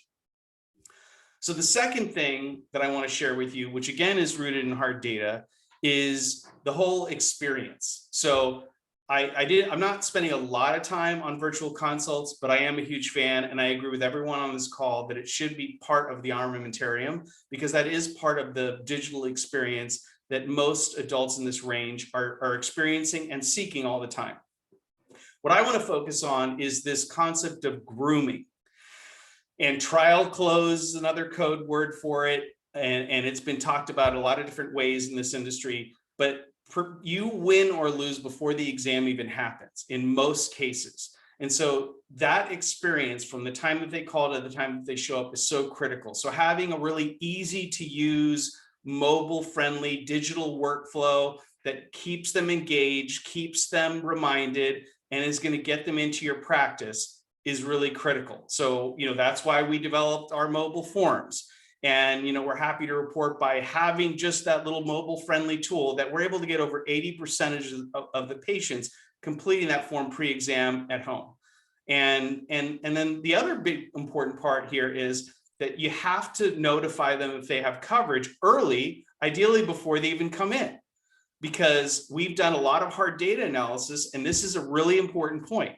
When a patient doesn't know if they have coverage or knows that they don't, it drops their conversion likelihood or their conversion percentage by 14 points. As soon as a patient knows that they have coverage, and our data is pretty clear, it almost does not matter how much coverage it is. It increases their conversion rate. So notifying that they have coverage before they come in is making you a lot more likely to convert. And then lastly, that whole presumptive approach of the way that Leanne talked about that, where you're really, presuming and speaking with language that is basically saying it's just a matter of time that they're going to start with you, and you're just explaining the process. So all of that really contributes to that grooming. So the next thing is that same day conversion, and having all of the best tools is a must. And there's a lot of great things about languaging, and all of these great consultants like Sue, like Leanne, are going to do great at helping your TC language that in the best way. But obviously financial terms are really important. And we have literally rooms worth of data that prove that having flexible down and monthlies, especially for this target, but not just for this target, is a must. And I'm going to tell everyone on this call right now, a lot of you are thinking that you are already flexible.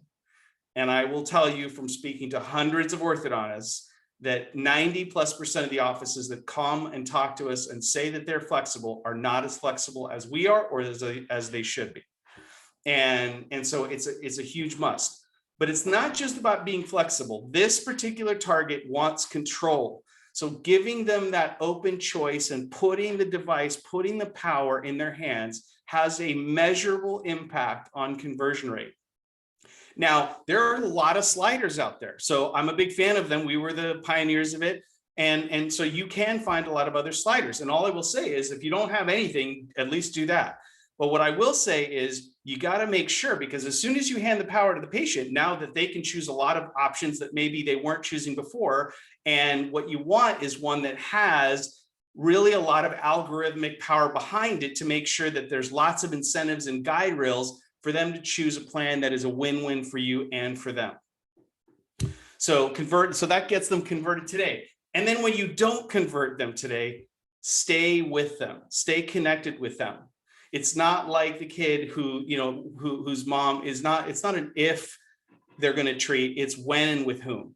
With an adult, it could be if, or it could be, a big delay. So stay connected with them.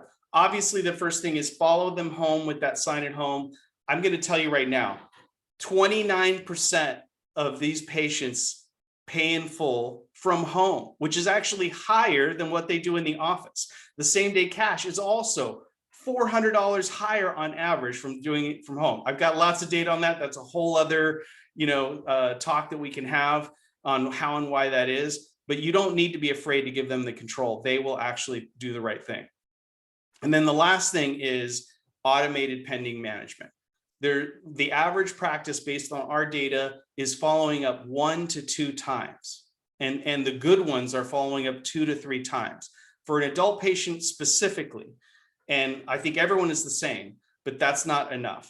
Like you are going to find that a lot of conversions happen at touch 6 and 7, and your team doesn't always have the time to do it. So that's why we've just launched, and you can find other ways to do this. But that's why we've just launched our automated conversion, our pending management conversion platform. And basically it is an extension of your team. Your team is still doing the initial personalized outreach, but this continues with 10 multi-channel touches. We, kind of pirated a proven Agoge sequence for this, modified it for orthodontics. It's data driven. And the cool thing is we even have track messaging where we have a whole messaging track that's tailored for adults and what they care about. And then the same thing for parents with kids. So it doesn't have to be OrthoFi, but I highly recommend that you find a way to extend your team's follow-up, especially for this adult market. And I guarantee you that you can lift that number. So I hope that we've taken a concept and some data and some trend data, and we brought it to something actionable with some tools that you can go out and find, or some processes that you can put in place. So thanks a lot, and take it away, Suzanne. Thank you, Oliver. And sorry about some of the, driving remotely over here, and you're so flexible and great on the fly. So thanks for doing that. It's funny thinking about actually your background, Oliver, and my background, because we've almost been a yin and a yang, or maybe good and evil, however you want to look at it. But I actually started my oral healthcare career at Ultradent, and our whitening product is opalescent. So for those of you that are familiar, there was definitely a rivalry between discus and opalescence. So, and Zoom, I think it was called way back in the day. So it's kind of fun. But just a little bit about me. I'm based in Salt Lake City, Utah. Go Utes, anybody in the Mountain West. I've been in the industry for a little over 20 years, and we really have a lot to cover.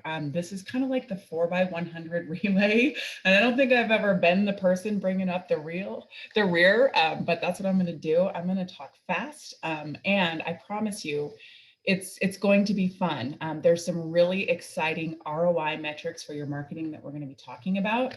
So as we get into this, I want to just lay the foundation of what marketing is. This isn't going to be a business course in marketing, but this foundational piece is going to help you kind of understand where we're going, why it matters, and then at the end of the day, how do we really get the most out of our dollars?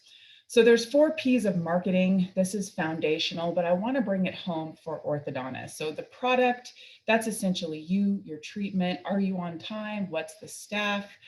Who is your staff? What's your general culture? That's really the product. The place, let's just call that kind of your market coverage. But there's something to be considered there on this topic of virtual, because it really does expand what your place may be considered to be.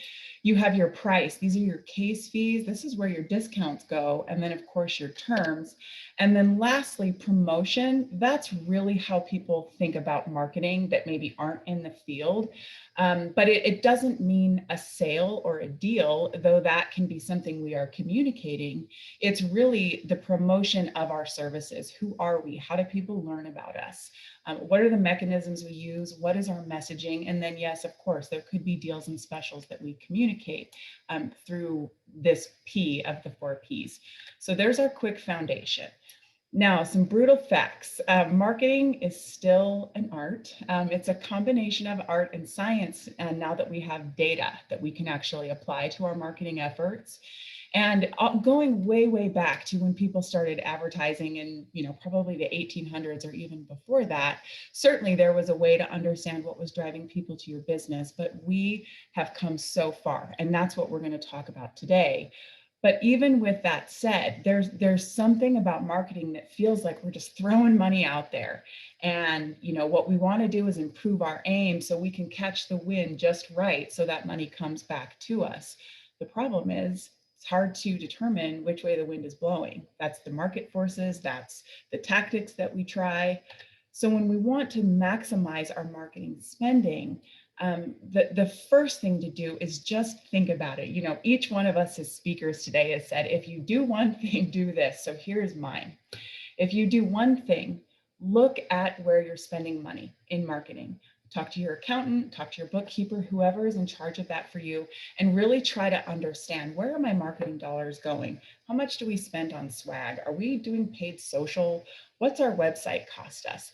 Start to understand that for your practice, because that knowledge and that clarity gives you something to work from. And then secondly, ensure that your team that's taking the new patient call, they're logging the source. That's so important. And then you can start to see where the leads are coming in. So that's just the simple must do from my presentation, but I have a lot more fun things to show you.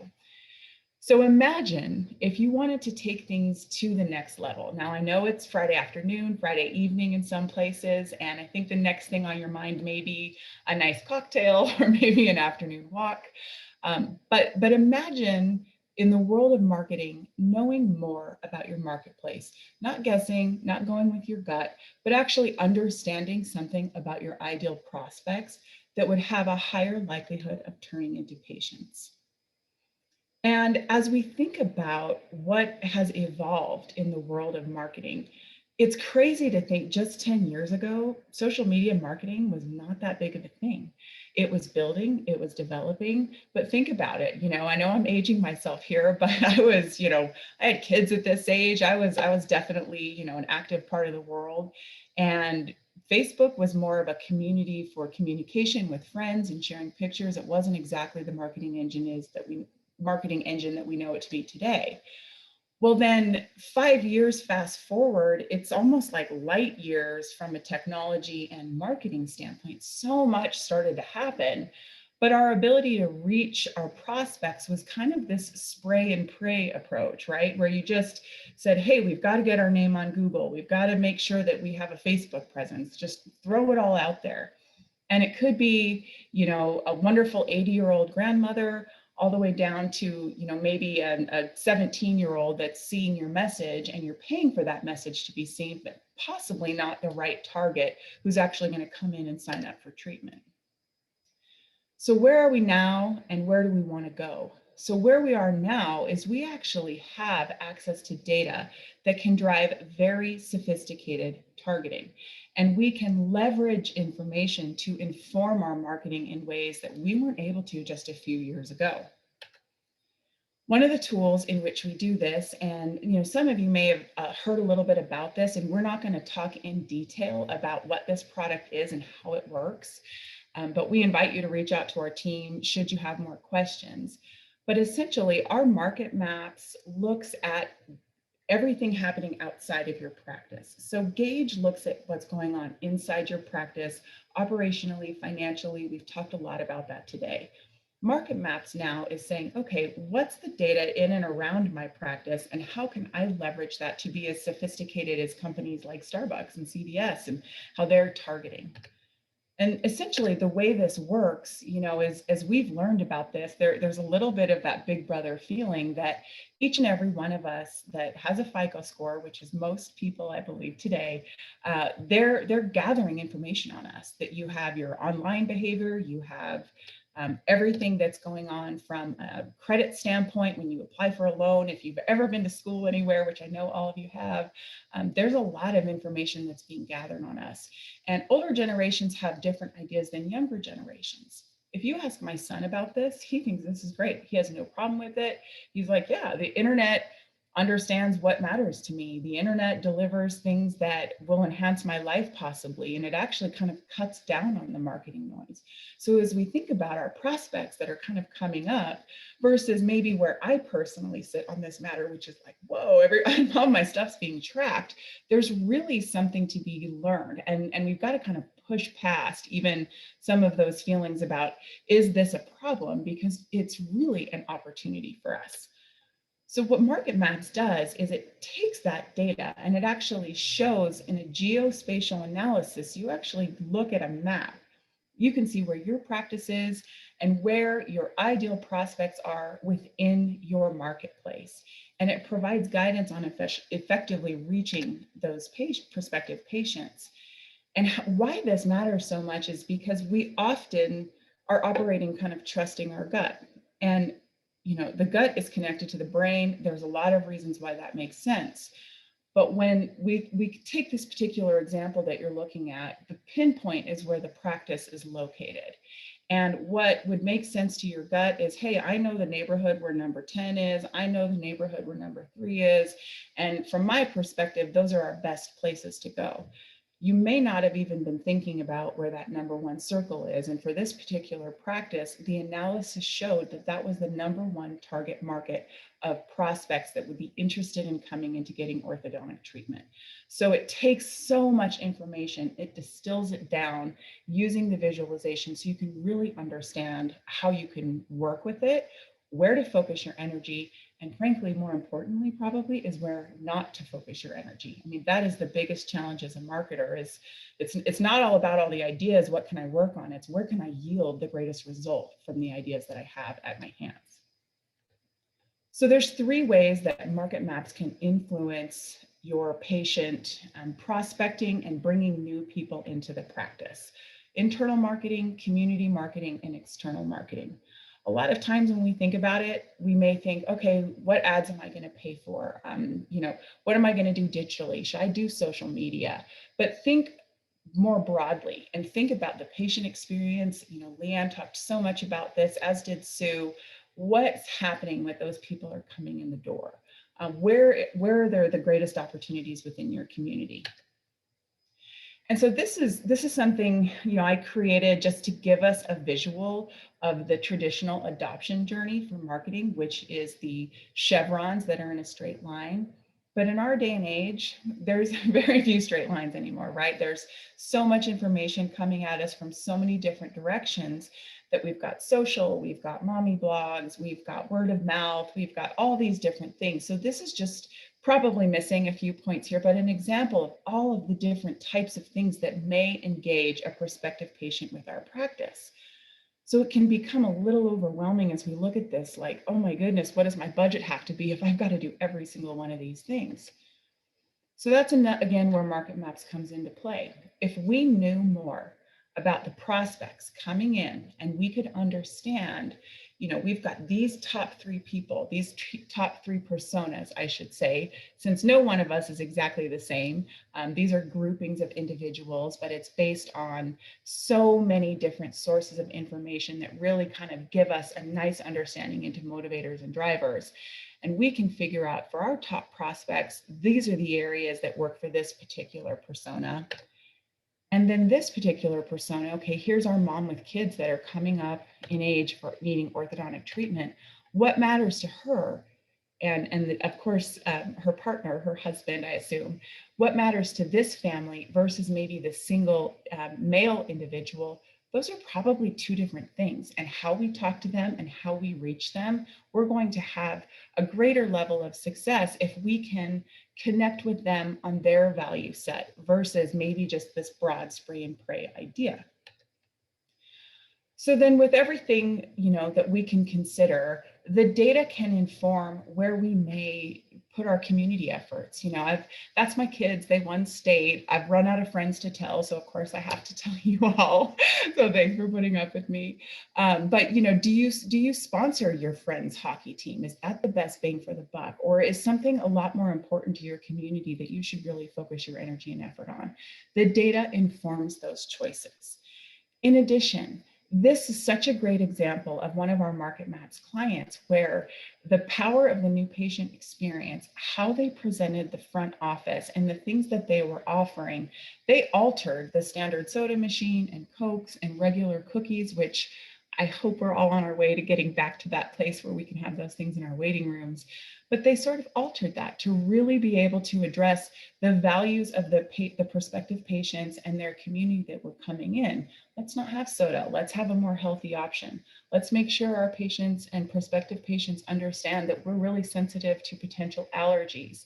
And this just enhances the experiences. They come in the door and they're ready to say yes before they even sit down with you. So it really, really can have an impact.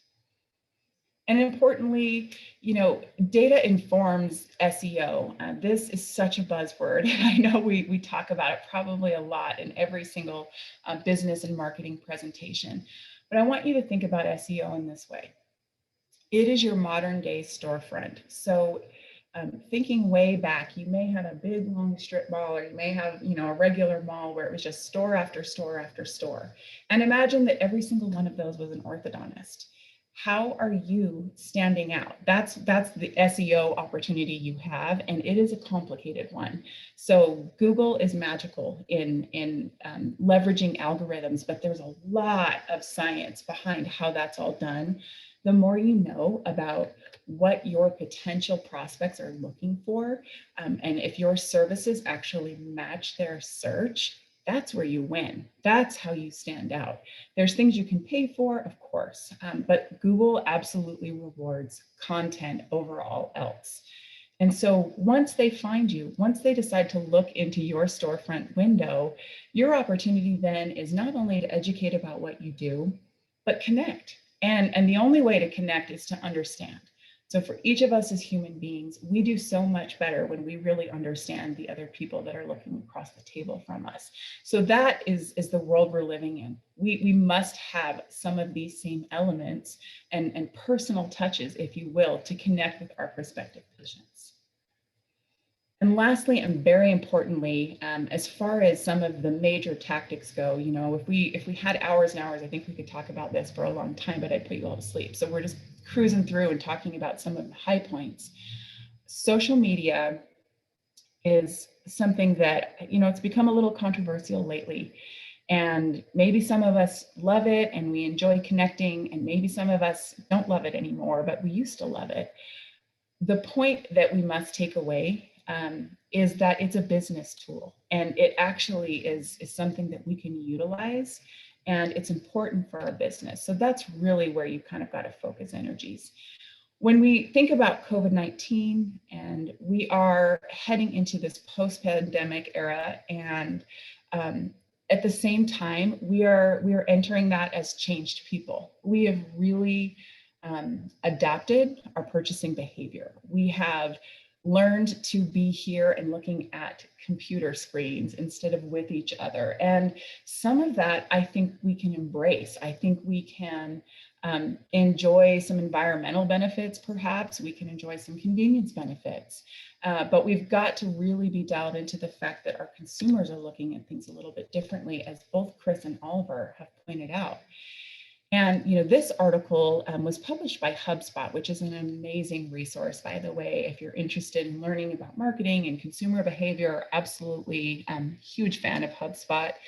But this is a McKinsey study on consumer behavior. And this goes back maybe 6 months now. So I think we're going to see even some additional adaptations come from this. But what we learned is that consumers have changed their shopping behavior, and many of them for convenience and value. So let's just go ahead and beat that dead horse of virtual right now, because that is what you're offering with virtual. And I think Sue has some excellent ideas and implementation strategies about how you can really make virtual work. It does not replace the in-person. And another component where data informs how meaningful this is for you is your patient base. If you look historically, we can actually learn something to say, yeah, your historical patient base of people that are saying yes to you, they are highly virtually savvy and they really want to interact with you. So if we go find more people like that, make sure you have a virtual component. Even if it's something as simple as text and chat, make sure you can connect with them in a convenient way, just like Sue's brother that she mentioned. But then there's a whole other set of people that don't want to interact that way. And you may have some hunches and ideas, and maybe that's how you are. I know that's kind of how I am. And you'd rather go and you'd rather sit across the table from someone. So understanding that and knowing how to leverage that for your practice is going to fully increase your success. There's no doubt, because you're meeting people where they are and understanding their values. Okay, so we're about to dive into a case study. In the case study, I'm actually going to show you how we leveraged data, Market Maps data combined with Facebook paid social. And this is just a slide that underscores why we care. Facebook continues to grow and it continues to dominate. I think as we see some younger generations coming up, Facebook's either going to change, which they're really good at doing that, or you might see YouTube or you might see Instagram kind of take that lead spot. But for today, Facebook remains the place you want to be to attract the attention of potential patients. And I also like to make this distinction, and we're cooking along, we're going so fast, right?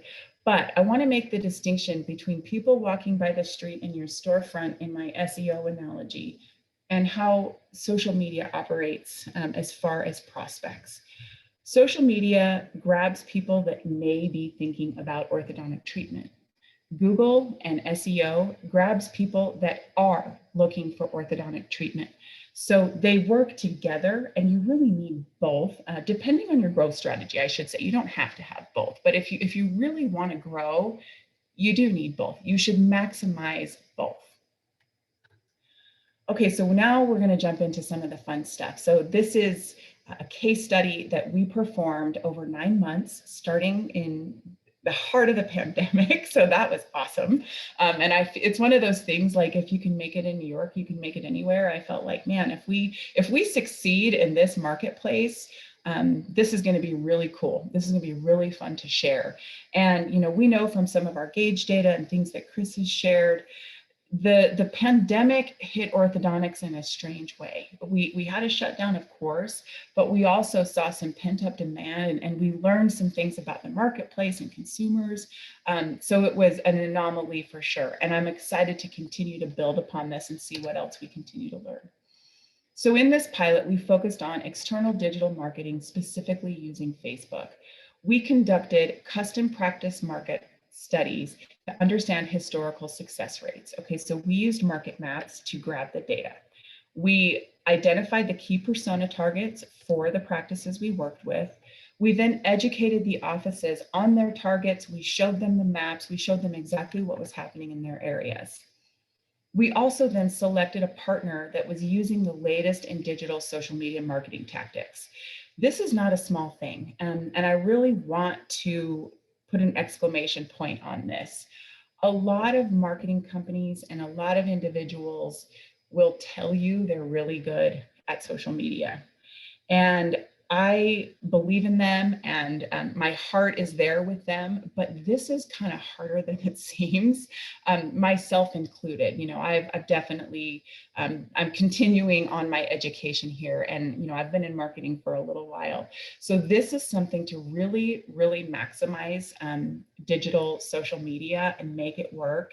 It's relatively sophisticated. So we searched and we worked with a few agencies, and then we found one that we knew they had proven data-driven results that we knew we could rely on. After we started our pilot, we reviewed those initial and 90-day findings, because our goal was like, tell us this isn't working. Tell us this data doesn't matter, right? And let's just let Facebook do the talking and the walking, and we'll just sit back and let it happen. So we wanted to make sure that we were constantly checking in and leveraging metrics to understand our performance. In some cases, we learned we weren't doing it right. We had to actually adapt our approach. We were maybe getting people calling that were not the most ideal prospects. And so there's ways we adapted our approach. And then finally, in the end, we reviewed our ROI and analyzed what we had done and determined if this was a success or not. So that's what we're going to show you now. So we're going to zoom past this because I think we're kind of coming up on time. So basically, we selected iVelocity as our marketing partner. They're a great agency. We've had wonderful success with them using this market maps data in their Facebook strategy. And I want to talk a little bit about lookalike audiences. So anybody that has studied Facebook or maybe even heard some presentations understands that in the world of digital marketing, you are essentially trying to find lookalikes that are the people that match your existing customer base. And this goes across every industry. This is not at all unique to orthodontics. If you're selling coffee, you want to find other people that buy coffee. Okay, just to keep it super simple. But to make it a little more sophisticated and talk further about the data, as you're seeing shown here, it's not just that I want to sell coffee to anybody that wants to buy it. The target market that I really want to grow are the people that are going to come back and buy coffee every single morning, right? And so that's how we want to think about the lookalike audiences. So ideal existing customer, find more of those. So in our pilot, we tested 3 practices. We had one on the West Coast, one on the East Coast, and one in the Southeast. We looked at at the metrics of production, and then the new patient call through start, and then ultimately we looked at total spending and what was our ROI. So our first practice was on the West Coast. It's a private practice, plus it has a pedo feeder, which is amazing. And so when we look at the data, so this is all data pulled from Gaidge. These were all Gaidge clients, of course, but we were able to really understand our effectiveness in our program. So when we looked at the 3 practices, we actually also had a control group. So we had these 3 that we selected, and then we had a control group of over 100 similar practices that did not leverage the Market Maps technology at all. And when we looked at their 2019 data, we felt like, okay, 2020 is crazy. We can't exactly base it on what's happening just that year alone. So let's go back a year. So from 2018 to 2019, this first practice's production was down. All right. So they weren't doing any marketing. They had a successful practice. They had the pedo feeder, but they were just kind of, not exactly growing, but doing fine. Well, then we go to 2020. We look at the year overall. All right, there's some of that pent up demand, perhaps. You can see the shutdown there. But our control group in 2020 was actually down 13% for the period. Well, our campaign launched on August 7th. So that's when you see, okay, the campaign launches at the beginning of August. So you don't really get to count June. That's not fair. That had the pent up demand. So let's just look specifically at the campaign period. They had a lift of an average of 27% versus our control group was only 7%. So as we've been discussing, the year of 2020 was crazy. Some unexpected things happened post-pandemic that were kind of encouraging. Wow, the market's looking pretty good. But if you look at the difference here, it's a 20-point spread on production for the company that leveraged the market map technology and simply and only the Facebook advertising. All right, let's look at a different metric. So this is kind of what really matters as a marketer. Are we getting people to pick up the phone and call? Now, there's the whole new patient experience, extremely important. But as a marketer, the first thing you have to get done is those people to pick up the phone and call. This same practice was down, -10. Let's look to 2020. Okay, -4. We had a shutdown. That obviously doesn't shock us greatly. But our control group was down -19 for the year.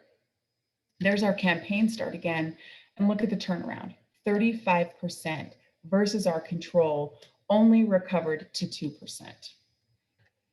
In the interest of time and the interest of the fact that this is an eye chart, we're not going to really dive into this, but what this shows you is just a snapshot that iVelocity pulled for us from the Facebook campaign. And what you would see, because I can barely see it, is that the audiences that were used to market for this practice that leveraged non-market map data performed worse in every single category, every way they tried it. They put in their own demographic info, they used all of their sophistication that was enough to get us to be interested in partnering with them. And we compared that against what it looks like if they actually used the data based on historical success. And the cost per lead was down and the quality per lead was up. Okay, practice 2, and we're only going to jump through a couple of metrics, and I know I'm coming up on time, but we just have a few more slides to get through here to show you how this performed on a few different metrics so you can see that. So our second practice, private practice, 1 location in the Southeast, okay? So this practice had some marketing activity, great community presence. So from 2018 to 19, they were up 8%. 2020, 16% was their performance. And again, our control group was at -19. They started their campaign on June 30th, and you can actually visually see the impact here. It's really, really clear. And they ended up lifting on an average of 34% versus our control group was -1. I mean, a 33% swing in people calling in, hey, I'm interested. Hey, I'd like to talk to you. Okay, so now let's take it to exams. Did we actually get these people in the door? Were they the right people? So we were flat from 2018 to 2019. We go to 2020 and we were up 12%. Our control group in this metric was also down 19%. There's our campaign start, a lift of 26% versus our control of -1. This is our same eye chart. The Gaidge campaign resulted in 15% more effective than the best campaigns using traditional targeting approaches. So I'm going to pause on this one subject, only in the sense that any marketing activity is typically going to yield something. Getting your name out there is going to absolutely help you. So do that for certain. But if you can actually leverage data and you can put the data to work for you, you're stretching your dollars. You're getting more out of your efforts. So lastly, let's look at practice number 3. Practice number 3 has 5 locations in the Northeast. So this is a big one. And this is interesting, and kind of what Oliver was talking about. Sometimes when you've already got like a large percentage, is it so easy to grow up, or maybe do you go to an area where your percentages are a little bit lower? So when we tackled this practice, I'll be honest, we had a little bit of nerves because it was already extremely successful.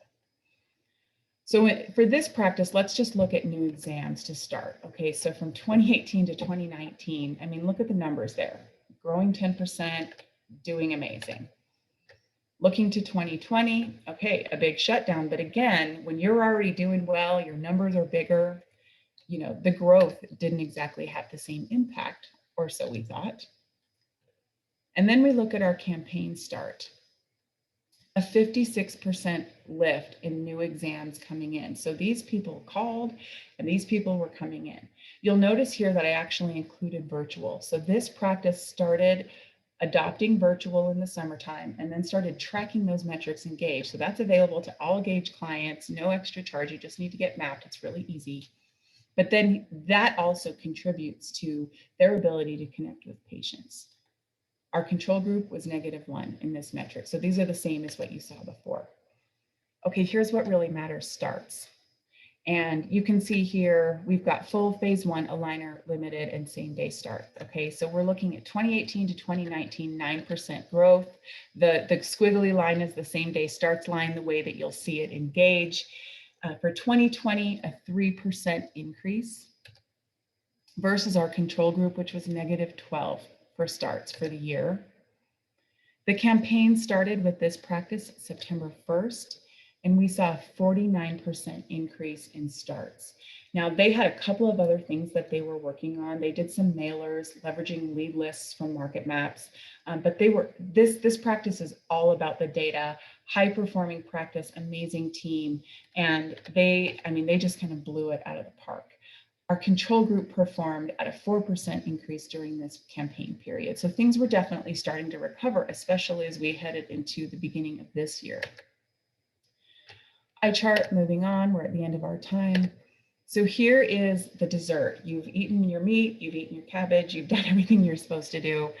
This is really full transparency into what happened here. So what you're seeing is the market maps pricing that was offered for these pilots. You're seeing that the campaign spend that each practice put in, okay?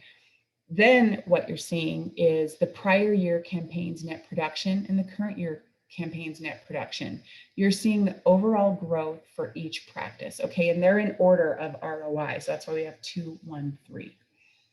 Now, just to keep ourselves honest, these are 3 successful practices that have done well for the most part year over year. So we took out a 5% growth. Let's just say no campaign with Facebook, no market maps. We're just doing all the things we've always done and been very successful. We assumed a 5% growth without our help. So then the dollars growth on top of that assumed, that inferred 5%. And the ROI spans from 381 to 1,756%. So the dollars put in took them that much further. And really, this kind of brings us home. What gets measured gets managed. Gaidge has a myriad of metrics that you've learned about today, but being able to yield that kind of result by leveraging data is something we're really proud of, and we're really excited to share with all of you. So with that, thank you so very much. I am so grateful for the time that we've had together today. If you have any questions, feel free to reach out to me or anyone on our team. Thank you so much, Suzanne. That was great information. What a great tool. I wish I had this and that we could use this as a business ourselves. I put in a couple of comments that you guys probably saw, about Apple, ideas for applying this technology, even on top of what Suzanne was presenting so well. So again, thanks everyone for being here. We're a little bit over time, but I'm very appreciative of everyone staying on and spending all this time with us. Again, there's so much more we could get into. I can't wait for us to have a full day live meeting where we can get knee deep in all this. But I hope it was valuable, and I hope it wasn't just numbers for the sake of numbers, that you actually got some takeaways, some techniques, some thoughts and ideas, and possibly some plans that you guys can create to take advantage of some of this stuff. So on this slide, obviously, there's all the links that you need. QR codes, which COVID brought back to us, are on the slide. So if you are an OrthoFi customer or a non-OrthoFi customer interested in Gaidge, go ahead and take that QR code, and vice versa. If you're a non-OrthoFi or just a Gaidge user that is interested in this integration, go ahead and take a snapshot of this, and it'll follow you and set up time for a valuable demo. And obviously, we love the fact that all of these consultants put out their contact information. If you have follow-up questions that you want to direct straight to them, we are collecting all of the Q&A questions. And if there's anything that wasn't answered live, we will get back to you and forward it to the right source. So, and then of course, like as Libby and Brian had been mentioning on the chat and in the Q&A, we are going to make this available to all doctor and staff members as a recording afterwards. So for those that registered that weren't able to make all of it, we will be making this available as a recording. So thank you again. Have a wonderful evening, and keep making data part of it. So enjoy.